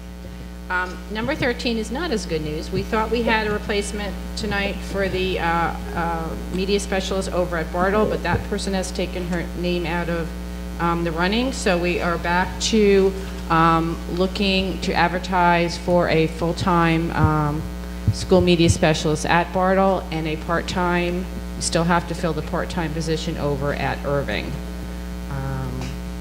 So we'll be taking 13 off the agenda. 14 is just the approval of the before and after school program staff. We have a request for maternity, disability, childcare leave of absence. Number 15. 16 I discussed with you that it would be the full-time supervisor of ed services. We have a resignation tonight of, sadly, of Anthony Miller, who is a para at the middle school. We also have a resignation of Schedule B position videographer, Christopher Brzezowski. Number 19 is the approval of some summer home instructors for this summer. Not really too much else to know. And also at the committee meeting, we did discuss what we were talking about before with the middle school French teacher, any personnel. We always evaluate any changes to personnel to see how we're doing. And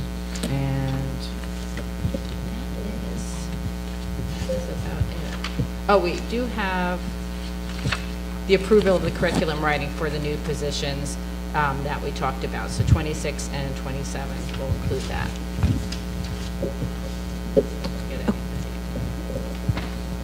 Yep, and more summer hours for the nurses. Yeah, pretty standard stuff. I have a quick question about 22. Can you give a little more information about that? I don't quite understand what that means. Assistance in writing lesson plans?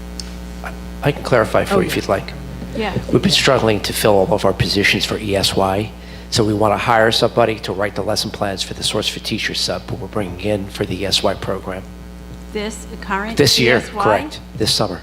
Yeah, we still have a couple of open spots, including the, now the paraprofessional position that Mr. Miller has left. So we're asking that the board approve us to have Samantha supplement the lesson So plans. we have right now, our extended school year program has Source for Teacher substitutes. Correct. Using, whoa, okay. We How does haven't that been able to- happen? People usually fight over those positions. I hear you. We're short. We're short. Do we know that going in? Like, was this something that came up a while ago to do this, or? We've been trying to fill the position since April. Wow. How many positions are we short? I'm sorry? How many positions are we short? Just the one paraprofessional and the one teacher. Okay. And the paraprofessional only came up recently because of Mr. Miller. But the teacher we've been struggling with for a couple of months to fill. And we're willing to hire outside candidates, I mean, as we have. Wow, okay.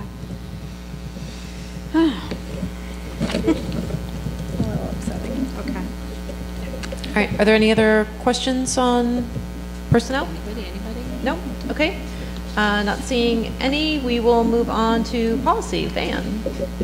All right, the agenda is pretty self-explanatory. We are recommending that the board adopt the listed policies. We've gone over them 2 or 3 times now. They are the only changes from our last meeting at which we adopted them on first reading, or I'm sorry, we passed them for first reading, are typographical errors, nothing that changes the meaning of the policies.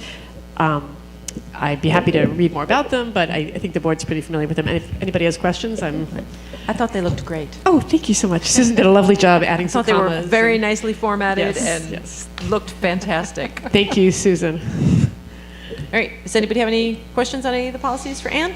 No? Okay, so equity and excellence. We don't have Sharice here, but I know you guys you met tonight? No? You didn't end up meeting? I was the only one available, and Oh. I got a 5-minute quick synopsis on, that I need to bring back to Rob and Sharice. I don't really have anything to report out, just Well, the that only we're- thing the board's going to get is the statement of assurance. It has to approve for the Department of Ed.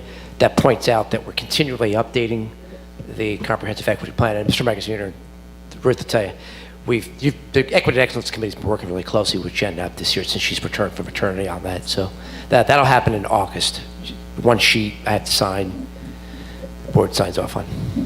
And I'll add one thing, and I'm kicking myself that I forgot to bring it, but not this past Sunday, the Sunday before, Scott wasn't available and Sharice wasn't available, so I went down to Johnson Park and attended a picnic that was being hosted by Interfaith Rise. Oh, nice. And it was a lovely event, and they awarded a number of certificates to community partners throughout Middlesex County who they feel have been helpful in their refugee resettlement efforts, and they awarded one of those certificates to the district, which was very nice. So I was there to gratefully accept that and got to say a few words to everybody who was there, and it was lovely. And I apologize for not remembering to bring it tonight. I sat down in the finance meeting and went, but I will endeavor to remember to bring that, and we'll have it in Scott's office so he can display it there. But it was a really nice event with just like an amazing mix of people and lots of kids running around and face painting and water balloons, and it was very lovely. We like our face painting at home. We do like our face painting in Highland Park.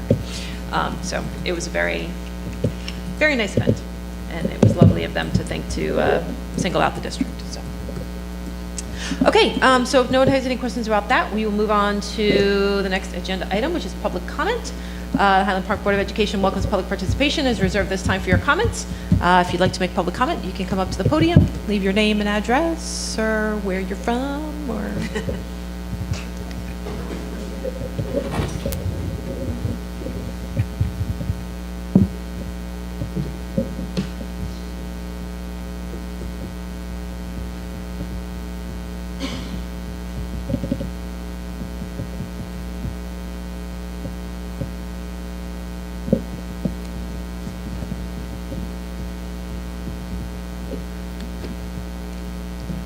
Question before I get started. The teacher that I'm Just try to make sure to make you use the microphone so everybody at home can hear you. better. This is my first time. There It's you a go. little nerve-wracking. Much better. The teacher that I'm going to speak on behalf, can I mention her name now? She's not on the agenda at all, or can I just say teacher? No, I think it's okay. It's Yeah. okay? Yeah, you can. I mean, we can't discuss personnel, but you can. It's all right for me to go with it? Yes. Okay, thank you. First of all, I want to thank Dr. Taylor, all the board members for giving me the opportunity to speak. Yeah, I'm sorry, could you just introduce yourself and Sure. state your name? My name is Jeannie where you- Blevins, and I am a paraprofessional at Irving School, and I work in the ABA room. I've been in this room for about 7 years now. The teacher I'm working for is Caitlin Fetko.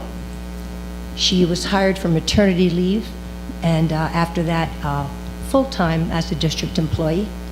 My understanding is that she was supposed to be approved tonight by the board for this position, but after reading the agenda, I didn't see her name anywhere. And also, I noticed that the ABA teaching position has been posted, so I became a little concerned because Caitlin is an excellent teacher. Her love for the children shines through in everything that she does.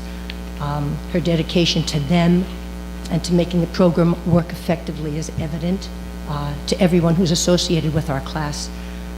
I've learned so much from her already in the short time that I've been working with her, and I actually look forward every day to going into Irving to watch her work.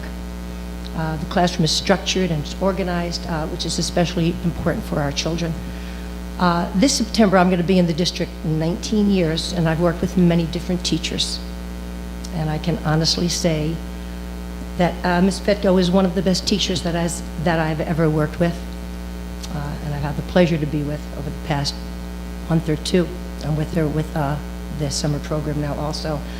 When she first came into our classroom, after about 30 minutes to an hour, I said to my colleague, Johanny, I said, this girl is the real deal. And she is. She's the real deal. She's that good. Also in the 19 years, I've never spoken before the board for any reason, but I felt it necessary to come out tonight, to come forward to speak on her behalf, because I truly believe it would be in the best interest of our children if she was hired as their teacher. So I would respectfully request that the board consider Ms. Fetko for the full-time ABA teaching position.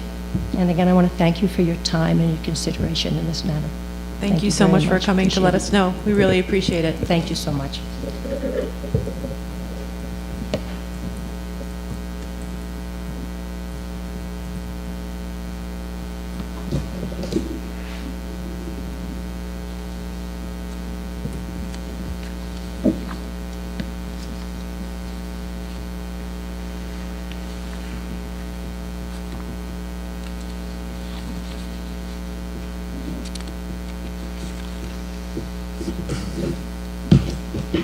Good evening, everyone. I'm here for the same reason as Ms. Blevins. I'm sorry, could you just state your name and everything for the Sure. record? I'm so sorry. Thank you. My name is Johanny Cordero. I work in the Highland Park School District at the Irving Primary School as a para assistant special education student for the past 6 years. I've been working in the capacity for a total of 15 years with special needs students, all here in the state of New Jersey. During my time working in this capacity, I've had an opportunity to work alongside many educators and paraprofessionals that have been devoted their professional lives to the unique skills of working with special needs students. I felt it was important to share with all of you my personal experience while working with Caitlin Fetko during this past school year. Ms. Fetko consistently, I'm sorry, I'm a little nervous, demonstrated that she had skills necessary to be effective special education teacher. Her classroom is highly organized, as she is very capable and highly focused individual. Her students were always treated with kindness and dealt with the loving patience they require. Ms. Fetko demonstrated an ability to reach each individual child's needs while creating a positive educational environment for the entire classroom. It is my professional opinion that Ms. Fetko is an asset to our school district and to our students. She has proven that she can work well with our assistance group of teachers and is well liked and respected by both parents and staff. I will humbly and professionally recommend that you consider retaining Ms. Fetko as a teacher for the Irving Primary School. Thank you. Thank you so much. You shouldn't have been nervous. You did great. Don't be nervous. Thank you both so much for coming. Thank you. Good night. Any other public comment? Okay. Since I asked so nicely.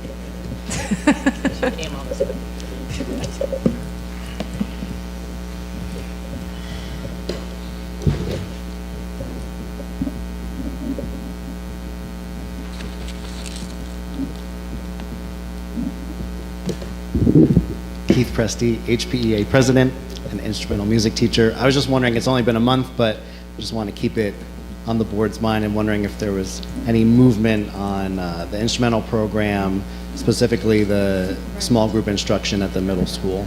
I don't know if there's any update on that, but I don't have an update for you. I'm sorry. But it's something I can follow up with you in a couple of weeks after I talk to Mrs. O. great. Can you, 1 second, Keith, go back. Can you just remind everybody again exactly what that discussion was? So the middle school this past 16-17 year incorporated the band program as a class where all the students would meet together during a period, during the elective time. However, that removed the pull-out small group instruction piece of the program, which is a very necessary piece of the program. That's where all the instruction takes place on the individual instruments and the technique and how to play the instrument. And then the large group is for how to put it all together. So that piece is missing right now. We have the dual program at Bartle School where they have a pull-out lesson and then large ensemble practice, which happens after school. So there's lots of models in other districts that do it successfully, and I'm happy to meet with anybody and go over things and be creative. Are there any districts currently that you know of that are doing it with only that one, whole group band lesson? Or is everybody doing the small? I don't really know of a program, I'm sure there are, but I don't really know of a program, a successful program that doesn't have both pieces. Okay. And usually at the middle school level, they will pull from like phys ed and things like that so as not to, conflict with the core subjects. Is that an option that the middle school is that an option that the middle school is looking at? It is. I haven't explored that with Mrs. O, but I'll make a note to talk to her when she gets back from vacation. Then I'll follow up with you. Yeah, I'd like to have a timeline for that. Yeah. All of us, please. Absolutely, yeah. I mean, this is something that's potentially kind of urgent for the program, I would imagine. Is Ms. O back from vacation with a good amount of time before the school year starts, or is she gone for a month? Is she in the south of France for a month, or should she be back soon? Ms. O. She'll be back in a couple of days. In a couple of days. So I'm sorry for her. But. One model that I'm accustomed to in Little Silver, for instance, at the middle school there, we pulled the kids out of class. So not PE, but we would randomly pull students out. We pull students out from random classes, so not one core class got hit every time. Yeah, usually, and how we do it at Bartle School and how it's been done in the past is you set up a rotating schedule so that, depending on how many periods you can actually pull from, say you can pull from all of them, then you would only miss the same part of a course every 8 weeks or 9 weeks, or fewer if you're only pulling from 5 classes. So that has something to do with it as well. And did we decide that we didn't want students to be missing 1 out of every 8 or 9? That was the decision made. I think more of the, sorry. No, go ahead. I think more of the issue there was that because of schedules, there were very few periods that could be pulled from, so the same 2 periods were hit over and over and over again. I see.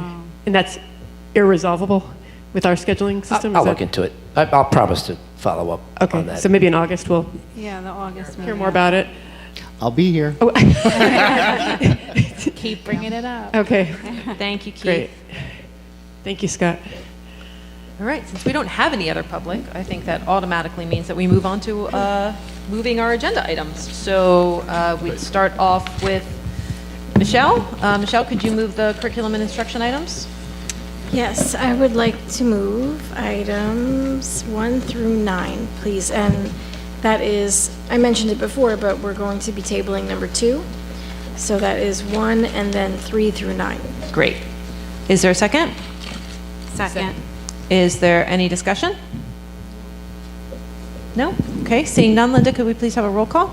Ms. Byer? Yes. Ms. Simorowski? Yes? Ms. Gowan? Yes. Mr. Magaziner? Yes.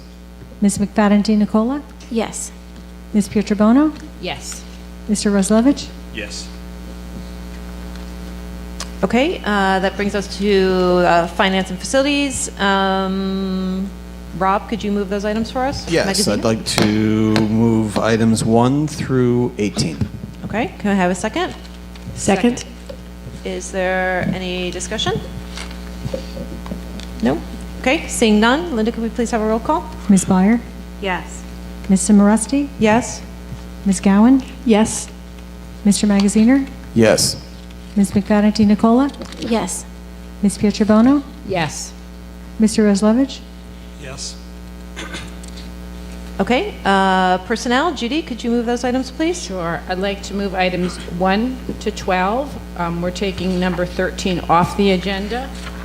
And then we're moving numbers 14 through 34. Okay, could we get a second? Second. Is there any discussion? No? Okay, seeing none, Linda, could we please have a roll call? Ms. Byer? Yes. Ms. Simorowski? Yes? Ms. Gowan? Yes. Mr. Magaziner? I'm going to abstain from 10 and vote yes on the rest. Ms. McFadden Nicola? Yes. Ms. Pietrobono? Yes. Mr. Roslevich? Yes. Okay, and finally, Anne, policies and regulations, could you move the policies, please? Yes, certainly. I'd like to move number 1 on the policy agenda, subparts A through L. Okay, can I get a second? Second. Is there any discussion? Everyone just sick of looking at these policies? Yes. Okay, Linda, could we please have a roll call? Ms. Byer? Yes. Ms. Simorowski? Yes. Ms. Gowan? Yes. Mr. Magaziner? Yes. Ms. McFadden Nicola? Yes. Ms. Pietrobono? Yes. Mr. Roslevich? A no to H and I, and yes on the remainder. Okay, so we don't have anything to move for equity and excellence, so we'll move on to our board liaison reports. Could I interrupt with a comment about policies? Is that no, not really? Voted on them. Could I make a comment? In general? A comment, could I make a comment to someone in the, no, not about the voting. Could I make a comment to somebody who's in the audience? Okay. About, Keith, you had asked if we could give you sort of a heads up when there's a policy affecting, teacher conduct, and that would be these policies, so perhaps someone could send. As soon as tomorrow. Sorry? We may be able to, as soon as tomorrow, Excellent. distribute those policies. Great. So just a heads up. It should be on the website soon, too. Okay, so we'll move on to the liaison reports. Josh did not attend the last Alliance meeting, Josh, okay. but he will continue his work next year for us. Okay, wonderful. Michelle, do you have anything from HPTV or public information? I did go to the public information meeting, and I do not have my notes, unfortunately, so I'm going to have to email those to the rest of the board, and then I'll report on that in August. Okay, sounds like a plan. Sorry about that. That's all right. Rob Magaziner, do you have anything for us from the HPEF? Well, I did attend the meeting, but it was a very light kind of summary meeting. So honestly, there's nothing to report at this time. Okay. It's summer. It's kind of like that. Yeah. Judy, is the Commission for Universal Access Yes, taking the we summer did, off too? Not July, but they are taking August off, and they're actually changing their meeting dates when they start in September, so sometimes they will conflict with With board meetings. Monday. Oh, Yeah. dear. So Tara, who is the head of the commission, said she would keep me up to date when I can attend, so we'll just see, I guess, how that works out. Okay. But yeah, that was pretty light meeting, but let me think. Oh, well, I want to just give them a shout out for a couple of, I think, really wonderful things that they did. So I think I remember mentioning a while back about a summer program that was going to be held for students. It was like a theater camp for children that had visual disabilities and other things. And so they provided scholarships for the children from Highland Park that were on the free and reduced lunch. So we had a number of students go, and I thought that was wonderful. And then also, remember when the GLOW students in the GLOW program were selling, I think it was the jars of, was it hot chocolate and things like that? Yep. Yeah. Okay, so one of the people on the commission, one of the officers in town, on his own dime, had bought some and then gave them to the people, some seniors at the Senior Citizen Center, and it was very well received. Oh, good. So this year, the commission authorized money from the commission so he could buy some more and he could support That's the GLOW fantastic. program and make seniors happy. so cool. That's That really was like- cute. Yes. that was- Just as a give back to the community, I don't know if you noticed, but if you look at some storefronts around town, you'll see a GLOW decal on the window. Those are the small businesses that have supported our kids' job site work. That's awesome. I didn't realize. You Yeah. should start taking pictures of those and posting them on social media Yeah. or about Maybe round some and about great town. Hashtag all in HP, please. I love it. That was about it that I can think of that related to the schools, but they're Okay. doing some great work. Great. Thank you, Judy. Scott, do we have anything from Suzanne? No, but June 24th is the next meeting that she'll be attending. June 24th. July 24th, forgive me. I'm wishing us another month of summer. All right. And then shared services for me. We haven't had another meeting since our last meeting, which I think was in May. So I will keep everybody updated if we have another meeting. Ruth, anything on CPAC? Nothing to report? Nothing, okay. And Sharice isn't here for post-soc. Anne, anything from Human Relations? Let's see, I regrettably missed the June meeting because it was conflicted with graduation, but I will have hopefully some information for our next meeting to report once I get the agenda from Ashton. At the May meeting, let's see what happened. What did we discuss that had to do with schools? There was a lot of general discussion at the May meeting, sort of throwing around ideas, and a number of members of the commission expressed concern about our suspension policy here in HP, and I was able to share that we are working on some restorative justice. Some restorative practices, I guess is the term, not just restorative justice. And it's possible that we'll be getting one of them reaching out to you to talk about that. It's something they're interested in. It wasn't a formal agenda item, so I'm not sure there'll be an organized reach out as they seem to be intending. There's also a lot of concern expressed about social media issues and bullying, and some thought to reaching out to you to try to do some kind of joint presentation or joint program to help educate kids on the topic. I think Officer Curbelo was there, and he expressed that this was definitely an issue at the middle school. Do we have a formalized? We do. We do? Okay. Well, we do for the parents. The teen center runs, and unfortunately, we haven't gotten a great turnout. Oh. We've just got to be more creative about how to attract people. Parents Probably are one of the tough. better things we could do is to build it around back to school night when we know we have a captivated audience. You have a captive audience, yeah. Well, there's got to be ways to deliver the content to kids during school time. I mean, Oh, there's all no, I'm kinds of- sorry. Just for parents. No, you're right. Yeah, yeah. You're right. You're right. What about with kids? Do we incorporate that? I mean, I know that we have a student representative now, or sorry, the commission does, Kaylee Wharton, and she shared at one meeting, I think that, well, maybe that was a different topic. I don't remember what she shared actually about the health curriculum, whether social media safety and stuff like that was covered in health, or... You know what? That's not being covered in K-5 health, but I think I was talking more like middle school, high school. I don't foresee it being. We're revising the curriculum now, and I Okay. don't see that being built into the program. But look, It's such a huge It seems part such- of kids' Yeah. lives Yeah. now. I mean, and at the end of 5th grade, there was a situation that my daughters were, On social media? Sir- Oy. well, no, just texting. Oh, texting, I mean, ugh. they don't even. Yeah, I mean, they just hordes of them get into a texting string, and then it's like the more kids that are in it, the crazier it gets, and I had the no more idea. their inhibitions dissipate, and my daughters start coming to me with their iPods what's that, just freaking out at the things that kids are putting out there on so They need some, I they need would be s- guidance.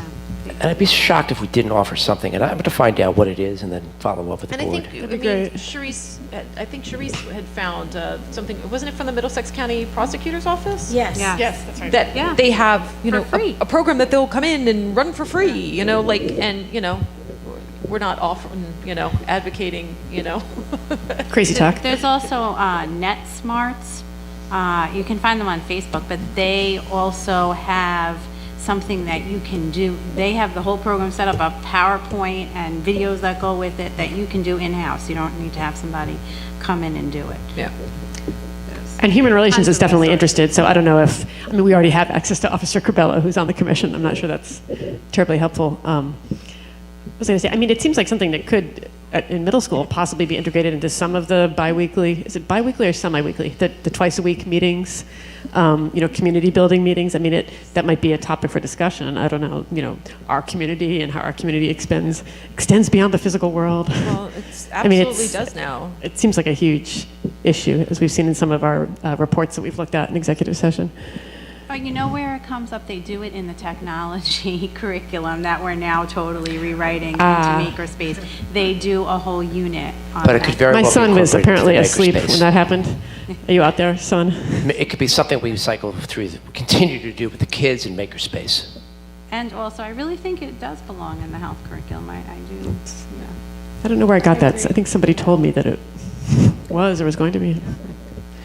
And I do want to add one thing to the report, if you don't mind. Yeah, go ahead. I've been working with a subcommittee of HP postdocs led by Lucinda Holt. They're looking at ways we can commemorate the 40th anniversary of the desegregation of Highland Park schools. Great. So right now, we're going to do two things. I'm tasking Suzanne Ackley to work with the ELA teachers at the middle high school and the lower grade teachers to do something within the curriculum at least next year, if not for long term, to recognize the historical event. And we're also going to set up a web page. I'm not sure where we're going to put it, but somewhere on our website that will focus just on archiving all of the information about the 40th anniversary, including the Historical Society's compilation of articles, which I think I shared with the board a couple of months ago. Yeah, I it's got hold of fascinating. it. That'll probably be one of the first things we put up there. Great. Okay, so Anne, if you don't have anything else for Human Relations, we don't have. So delegate into New Jersey school boards, we haven't really done this, I don't think, since the May, right? I haven't updated you guys since the May delegate assembly, which unfortunately at the last minute I wasn't able to go to because of lots of conflicting scheduling things that happened in my, my immediate family.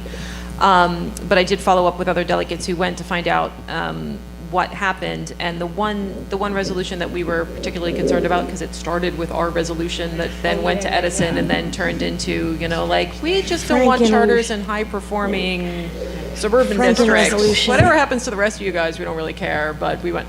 So apparently that caused just like a massive ruckus at the delegate assembly, where they toyed with lots of different versions of language that may have been acceptable, and then ultimately it was just tabled and I think just I don't know, forwarded is the right word, but referred, that's the word I'm looking for, referred to a subcommittee to further look at what New Jersey School Boards Association's policy would be moving forward related to charter schools. So of course, being the nosy Nelly that I am on this particular issue, I took it upon myself to email the New Jersey School Boards Association's executive director, Larry Feinsod, and offer myself up for that subcommittee, and actually asked him to meet with him on the topic. So I think it was in early June, I had a meeting with, it was kind of funny, this tends to be what happens when I ask for a meeting with someone. I ask for a meeting with one person, they go, sure, and then you'll also meet with our general counsel and our director of, who else did he have in the room? It was like me and 5 other people. I was like, okay. The general counsel, the legislative director, a few other people I don't even remember off the top of my head. But I mean, we had a very interesting conversation where I tried to, get across to them, why they saw the response that they saw to that resolution, and to again offer myself for that subcommittee. But so far, they're not taking me up on my offer. I don't understand why. So You're so willing. I'll let you know if they change their minds and put me on that subcommittee, because, I mean, I think they could use a few more voices on that committee that, you know. What makes you say that? Or one particular voice, yeah.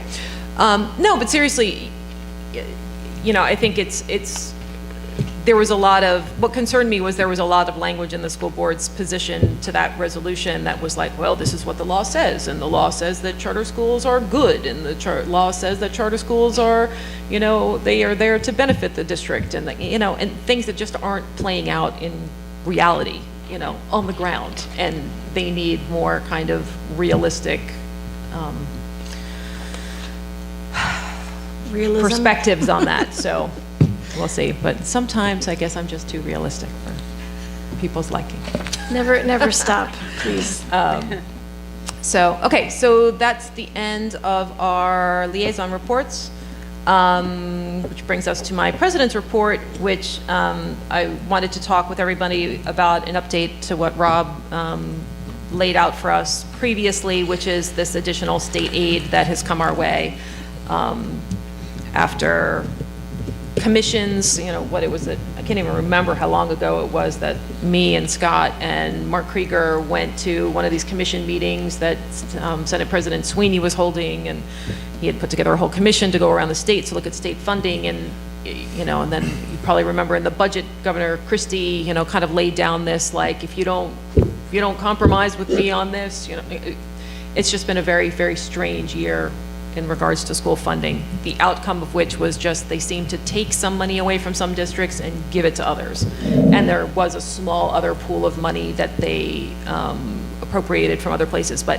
it was very strange. Actually, the document that we got from the state actually earmarked this much of this money is money that we took from other districts, and this much of this money is from new appropriations, which was very bizarre for me to see. So, you know, of like the $200,000 that we got, like it was like 40-something thousand. We took that from them over there and we gave it to them over here. Can I ask if they gave an explanation? You know, how they did all these calculations, I don't know if anybody knows exactly what these calculations were based on. I think with particularly some of the districts that the most money was taken from were like Jersey City and Hoboken, where I think the feeling is that they're, I don't know if it's that they're both above adequacy and they're, what's the term, Linda, for fair share, right? Like they're below their fair share but above adequacy, so they're not, their taxpayers aren't contributing enough. So like where in our district, you know, 80 some odd % of our budget is being funded by, is it 80 something % at this point, is being funded by the taxpayers, and only, you know, in the low teens is being funded by the states. In those districts, it's the opposite, but there's a property tax base there now in places like Jersey and City and Hoboken that could potentially support it. So there's so many moving pieces to all of this. It's hard to kind of, you know, give a good synopsis on it. Or maybe their mayors didn't endorse his last run for governor. Well, no, I mean, you know, in Jersey City, for instance, I mean, there's actually a huge, I don't know if you've seen this, there's actually like a huge movement underway to push Steve Fulop, because he is giving away so many abatements. There's so much development and construction going on, and he's giving out tax abatements left, right, and center. So community members in Jersey City are like, hey, wait a minute, you know, like how come they're not paying any taxes for X number of years when our schools are struggling, when we're, so, I mean, there are real issues there. Gentrification. I mean, I am not against, you know, the idea of political retribution in the state, but in this case, I'm not 100% sure that was the prime motivating factor. End of the day, our district is getting $208,000 and change, and we need to decide where that money is going to go. So it automatically just goes into our operating budget for this year, correct, Linda? Yes. So then the question is, what do we do with that money? One of the options, and you know, we need to put that out there publicly, is we could just turn around and give all that money back as a rebate to taxpayers. I hear people at home right now. Do you hear that? Right. What was that noise? What does that mean? Does that mean next year's tax bill would be lowered by that amount? No, yes. So Okay. the tax bills are being prepared as we speak. They're delayed right now, actually, because of all of these budget shenanigans that went on. So actually, we need to let the borough know by Friday what we intend to do with this money, whether we intend to hold on to the money and put it into our operating budget, whether we intend to give it back to the taxpayers, what we intend to do with it. We had some discussion about this in finance. Mark and I have had some discussions with this. I've had some discussions with Scott. I've had some discussions with Gail. There's been lots of discussions going on. Mark did kind of a, what he calls a back of the, is it the back of the napkin or back of the envelope? Wherever the back of whatever that you do these calculations. He did those calculations and it figured it's about, if we were to give it as a tax rebate, it would be about $15, a $15 rebate for the average property owner. So we're not talking like, a land, It's a nice lunch. I mean, Right. Well, the thing is, well, I don't want to steal your thunder, but I mean, that can be a meaningful amount of money for our school system. Yeah. But $12 or $15 doesn't sound like a meaningful amount. No, if it was Right. like 200 even, which sounds minuscule, that would be, significant enough to consider. Right. Right. And, I think when we're discussing these things, we need to, look at multiple factors. The first one that comes to my mind is how underfunded we've been for the last two terms they owe of us $6 this million, governor. isn't that right? It's actually quite more. I was actually pulling it up More than as I started 200,000. talking. To date, of course, now my internet's not going to be happy with me, but we are still currently receiving less from the state than we received in 2009. So we're almost 10 years out, and we're receiving significantly less than we received almost 10 years ago. There we go. School funding data. Right now, I think it's, since Governor Christie took office, it's over $8 million that we have been, that we have lost in state aid cumulatively. Does that mean how much we're underfunded by, according to the formula? The SFRA or whatever it is? Or does Yes, that by mean- the School Funding Reform Act, Okay. yeah, SFRA. So if we had been fully funded according to SFRA, yeah, so now we're at $7.2 million is our cumulative underfunding since 2009. And just this year alone, we're underfunded by $400,000. So this $200,000 that we're getting is not even half of what we should have received just this year.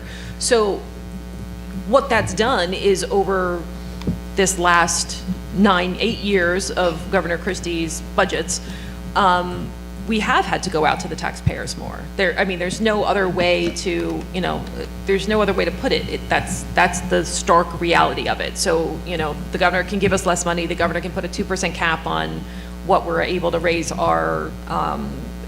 raise the property taxes, but the money has to come from somewhere without gutting programs, without laying off staff, without all of these things. So, and we're now in a position going into next year's budget, which, as we discussed a little bit earlier, this year's budget, we are putting things on the table like not having a sub in every classroom, because we're going line by line through the budget looking for places we can cut, and there aren't any places left. Like, they're just there. Without layoffs, without cutting programs, there isn't any place else to take from. So, the idea that we would give money back at this point as a nod to the taxpayer, my argument to that would be our nod to the taxpayer is those hours and days that we spend poring over every line of the budget to see where we can cut any amount of money. I mean, this 30 to 40,000, that's what's stuck in my head. I hope I'm right for these subs. Those were the kinds of things that we took out, so that we didn't have to go to the taxpayers for that additional 30, 40. And we were constantly looking for those little chunks that we could not spend so that we didn't have to go. And actually this year, even if we had wanted to, we couldn't, because we've got that 2% cap, and then you have the banked cap, and these are all things that we kind of learned through this process, right? Governor, all these laws were passed, and then you're like, oh, I have a 2% cap. You can't go below 2% cap. Oh, well, actually you can, but nobody had figured that out until a couple years later, because at first everybody was too terrified to like even come near the 2% cap, because, Governor Christie had, suggested that people vote down their budgets, and like just all these crazy things had been happening. So, so then, a couple years later, when districts are just absolutely strapped and can't make ends meet anymore, they had to start going above those 2% caps. They had to start going to them, then they had to start going over them, using their bank cap, using the waivers that the state provides. And now we've done that for the last, I think, 5 years. We've used those bank caps, we've used those waivers, and now they're gone. They're gone. So we're not going to have that even to rely on next year. So by the time we get to next year's budget, yes, next year we have a new governor. We don't know who that's going to be yet. We don't know even if it's, either side of the aisle that lands on, that we don't know that means that's going to mean more money is going to be coming from Trenton. There's just too many question marks. So, to my mind, this $200,000 gets absorbed into the budget and we find ways to use it. And if we don't use it this year, then that will get moved to next year's budget to help deal with that crisis that we're going to be dealing with next year, which is now we have that 2% cap and maybe a tiny waiver for healthcare costs, and that's it. And then there's not going to be anywhere else to go. So one idea that has been kind of tossed out is one of the things that we have budgeted or we've been hoping to budget over the next few years is to get ourselves to the point where all of the buildings are air conditioned. And we put, what was it that we put towards that this year? Do you remember? It was like, yeah, it was somewhere, right. And so we were kind of hoping to be able to do that over the next few years. If we could put a majority of this towards that this year, even maybe put half of it, I think Mark's idea was maybe we put half of that towards that at the beginning of this year, and then we leave the other half of it to see how we do going through the year. And one thing Mark and Linda have been doing as we go through the year, and we've been looking at in finance, is how are we doing on the budget? Are we, do we have $500,000 left? Do we have $600,000 left? Do we have $7? Because we all know we can't run at a deficit at any point, so we can't overspend what we have. So we're constantly kind of looking at what our expenses have been so far and what do we have left. And so if we see by the end of the year that we're doing well, it looks like we'd have a fair amount of money to be able to move over into the 18-19 budget, then maybe we could use the other half of that money to do more of that air conditioning work. As you all know, this year we had to cancel half a day of classes because of temperatures, and there's other days where, probably wouldn't have been a bad idea. And Keith, you may be in some of those classrooms where it's not so fun to be in, and it's, it's not really a suitable learning or working environment for our students and for our staff. So, on those days, I feel not a luxury. It's not a luxury. no, it's Certainly not it's not. anymore. Yeah.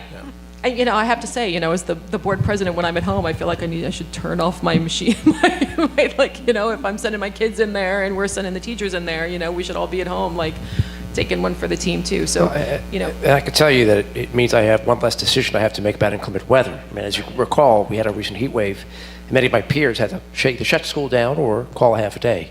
I stayed open, but it was a call I had to make, and this would definitely ease that burden. So, I don't know if anybody around the table has any other ideas or thoughts about that idea, or if you do, now's the time to. $15 to hand back to the taxpayers, myself being one of them, it's kind of like, nah, keep it, if you can do something to make an investment that returns back more than $15 in terms of my, property tax or property value, then clearly, keeping the money and investing it into the schools to raise property tax value seems like the more fiscally responsible thing to do, rather than make a hollow gesture, with $15. I think that's kind of what it amounts to, and it really is a hollow gesture. I mean, we are underfunded by $8 million, you said. So $200,000 in light of that seems like insulting. I also think, if I could just add to what I earlier said, is that I do think we should, as Darcy is suggesting, earmark it to specific important projects that we have needed to do that we have been unable to do, as opposed to simply kind of letting it sit in our budget and then just, Yeah. and I'm not going to use the word waste because it's not a matter of wasting, but it's a matter of it would get spent. And I don't want to see that happen. I think it would be great if we can. Well, you know, these are do- projects that do we've been that. talking about doing as long as I've been Yes. on the board. It always takes a back seat because we need more computers for the park, or we need more, like, there's always something that supersedes it. And very often, not things that are necessarily even a district priority, but things we're just told you have to do this, you have to do that, you have to, like, without any additional money from the state. So those are hundreds of thousands of dollars that we've had to spend because we've been told that we have to spend them. Now, a minuscule fraction of that money is coming back to us. This has been, as long as I've been on the board, this has been one of the items that has been at one of the top of the list, but is always one of the first ones to go because it doesn't, it does impact instruction when we have to close school, but, it's not a staff member, it's not a program, it's not so that gets my vote. My strong feeling is that we hold on to the money, we earmark it towards that, and I liked Mark's idea of kind of splitting it up, doing some of the work at the beginning of the year, doing some of then holding off, seeing how we're looking, and then if we're looking okay, then doing it toward the rest of it towards the end of the year. Yeah. So, okay. So if that sounds agreeable to everyone, I'll have Dr. Taylor let the mayor know tomorrow that we plan on holding on to those funds, and she can go ahead and send out those tax bills. Okay. Thank you, everybody. Does anybody else have any thoughts or no? Okay. We had one item on old business for the detracting book study. Did you want to? Yeah, I'll say a few words about that, and I also wanted to add an item to old business regarding re-registration. So as I pointed out, the leadership team is going to be engaging in a book study. We haven't chosen the book yet. I have 4 we're looking at. One in particular that's more for practitioners to examine best practices in different schools around the country that detract. But I would like to come back to Darcy's suggestion from a couple of months ago that the board also take up a book study. I'm not sure what it would look like come September, if that's when we would start the book study. But I would think it'd be helpful for at least the leadership team and the board to get together and compare notes. I proposed to Darcy when we discussed this a couple of days ago that the leadership team read its book and the board read a book maybe more around policy, and then we compare notes, combine the practice with the policy. So that's all. I just wanted to put that seed out there. And then I think Darcy and I will end up discussing the details soon. Maybe ahead of the August 21st meeting, we can have something in place. Sounds good to me. The second old business item, which is not on the agenda, I did tell the board I would follow up to give you an idea of how we're looking in terms of re-registration. So I have some numbers to share with you. All told, at Bartle, there were 2 grades that we asked families and guardians connected to come re-register. That totaled 252 families, guardians, that we asked to re-register. We had a little more than half re-register as of May 23rd, and the end of May 23rd, 24th re-registration session. We still had 107 families and guardians of that 252 at Bartle who did not re-register. The number dwindled a little bit since May 23rd, 24th. They were down to 97. All those families and guardians are getting letters, and if they still don't respond by August, we're going to be making phone calls. At the middle school, we also had 2 grades re-register for a total of 231 students. 116 were re-registered by the end of the May 23rd, 24th session. Then that number went down by 8, so there remain 108 students not re-registered. Again, letters have actually gone out, and we'll follow up with calls if we don't get word back from those folks. And at the high school, there was only 1 grade, grade 10, that we asked to re-register. There were 130 students in that grade. 52 did not re-register by the end of the May session. And then since then, we picked up another 5, so we're down to 47. So if you do the numbers, we've got about 200 and, I should have told this up previously, about 250 remaining families and guardians who have to still re-register. And so is that being handled at the building level? Correct. So each of the building secretaries sent out the letters, and then those building secretaries will follow up with calls after we get the letters sometime.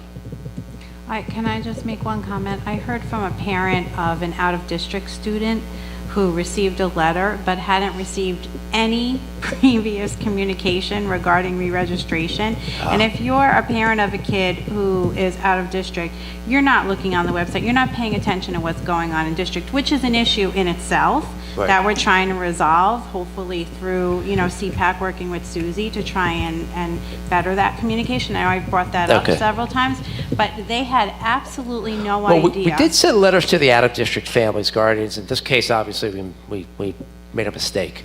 Yeah. But I guess at least we have our second level is at least getting out there. But it also highlights the importance of keeping that communication open, because I know that we also really want to work on bringing those kids back into district in any way, shape, or form. So even if it is in a social way, so that they can, be part of our athletic program or something like that. I think we need to, make that part of our agenda on a constant basis to try and connect those families to our schools in a much more efficient manner. Yep. And so what protocol gets put in place if a family just doesn't respond to letters, phone calls? Well, we're telling families and guardians that we can't produce a child's schedule until we have that student re-registered. But the reality is we're going to allow that child to start school However, if the child comes to school, the student hasn't been re-registered, and we're hoping we're down to just a handful at that point, we may have to investigate further, which means we send a more formal letter that Jonathan Bush helped me craft. And then the next step could be, and this is something I'd have to explore with the board, actually having an investigator go out, take photos. Because districts do have attendance officers. I mean, and that's one of the roles that attendance officers play is they make home visits, make those follow-ups. I don't know if the board saw the news lately, but Bridgewater is one of 2 districts that went all the way to the commissioner's level and actually won cases against families and guardians who just never did that. I think South Brunswick and Bridgewater, I believe, are the 2 districts in that case. So, but if you read the articles, at least one case, they had their own internal attendance person go out and do that work. In my previous district, we hired at a per diem rate, private eye, to actually go out at 5:30 a.m. and take photos of, sit in a van, take photos of people's homes. Look at Darcy's face.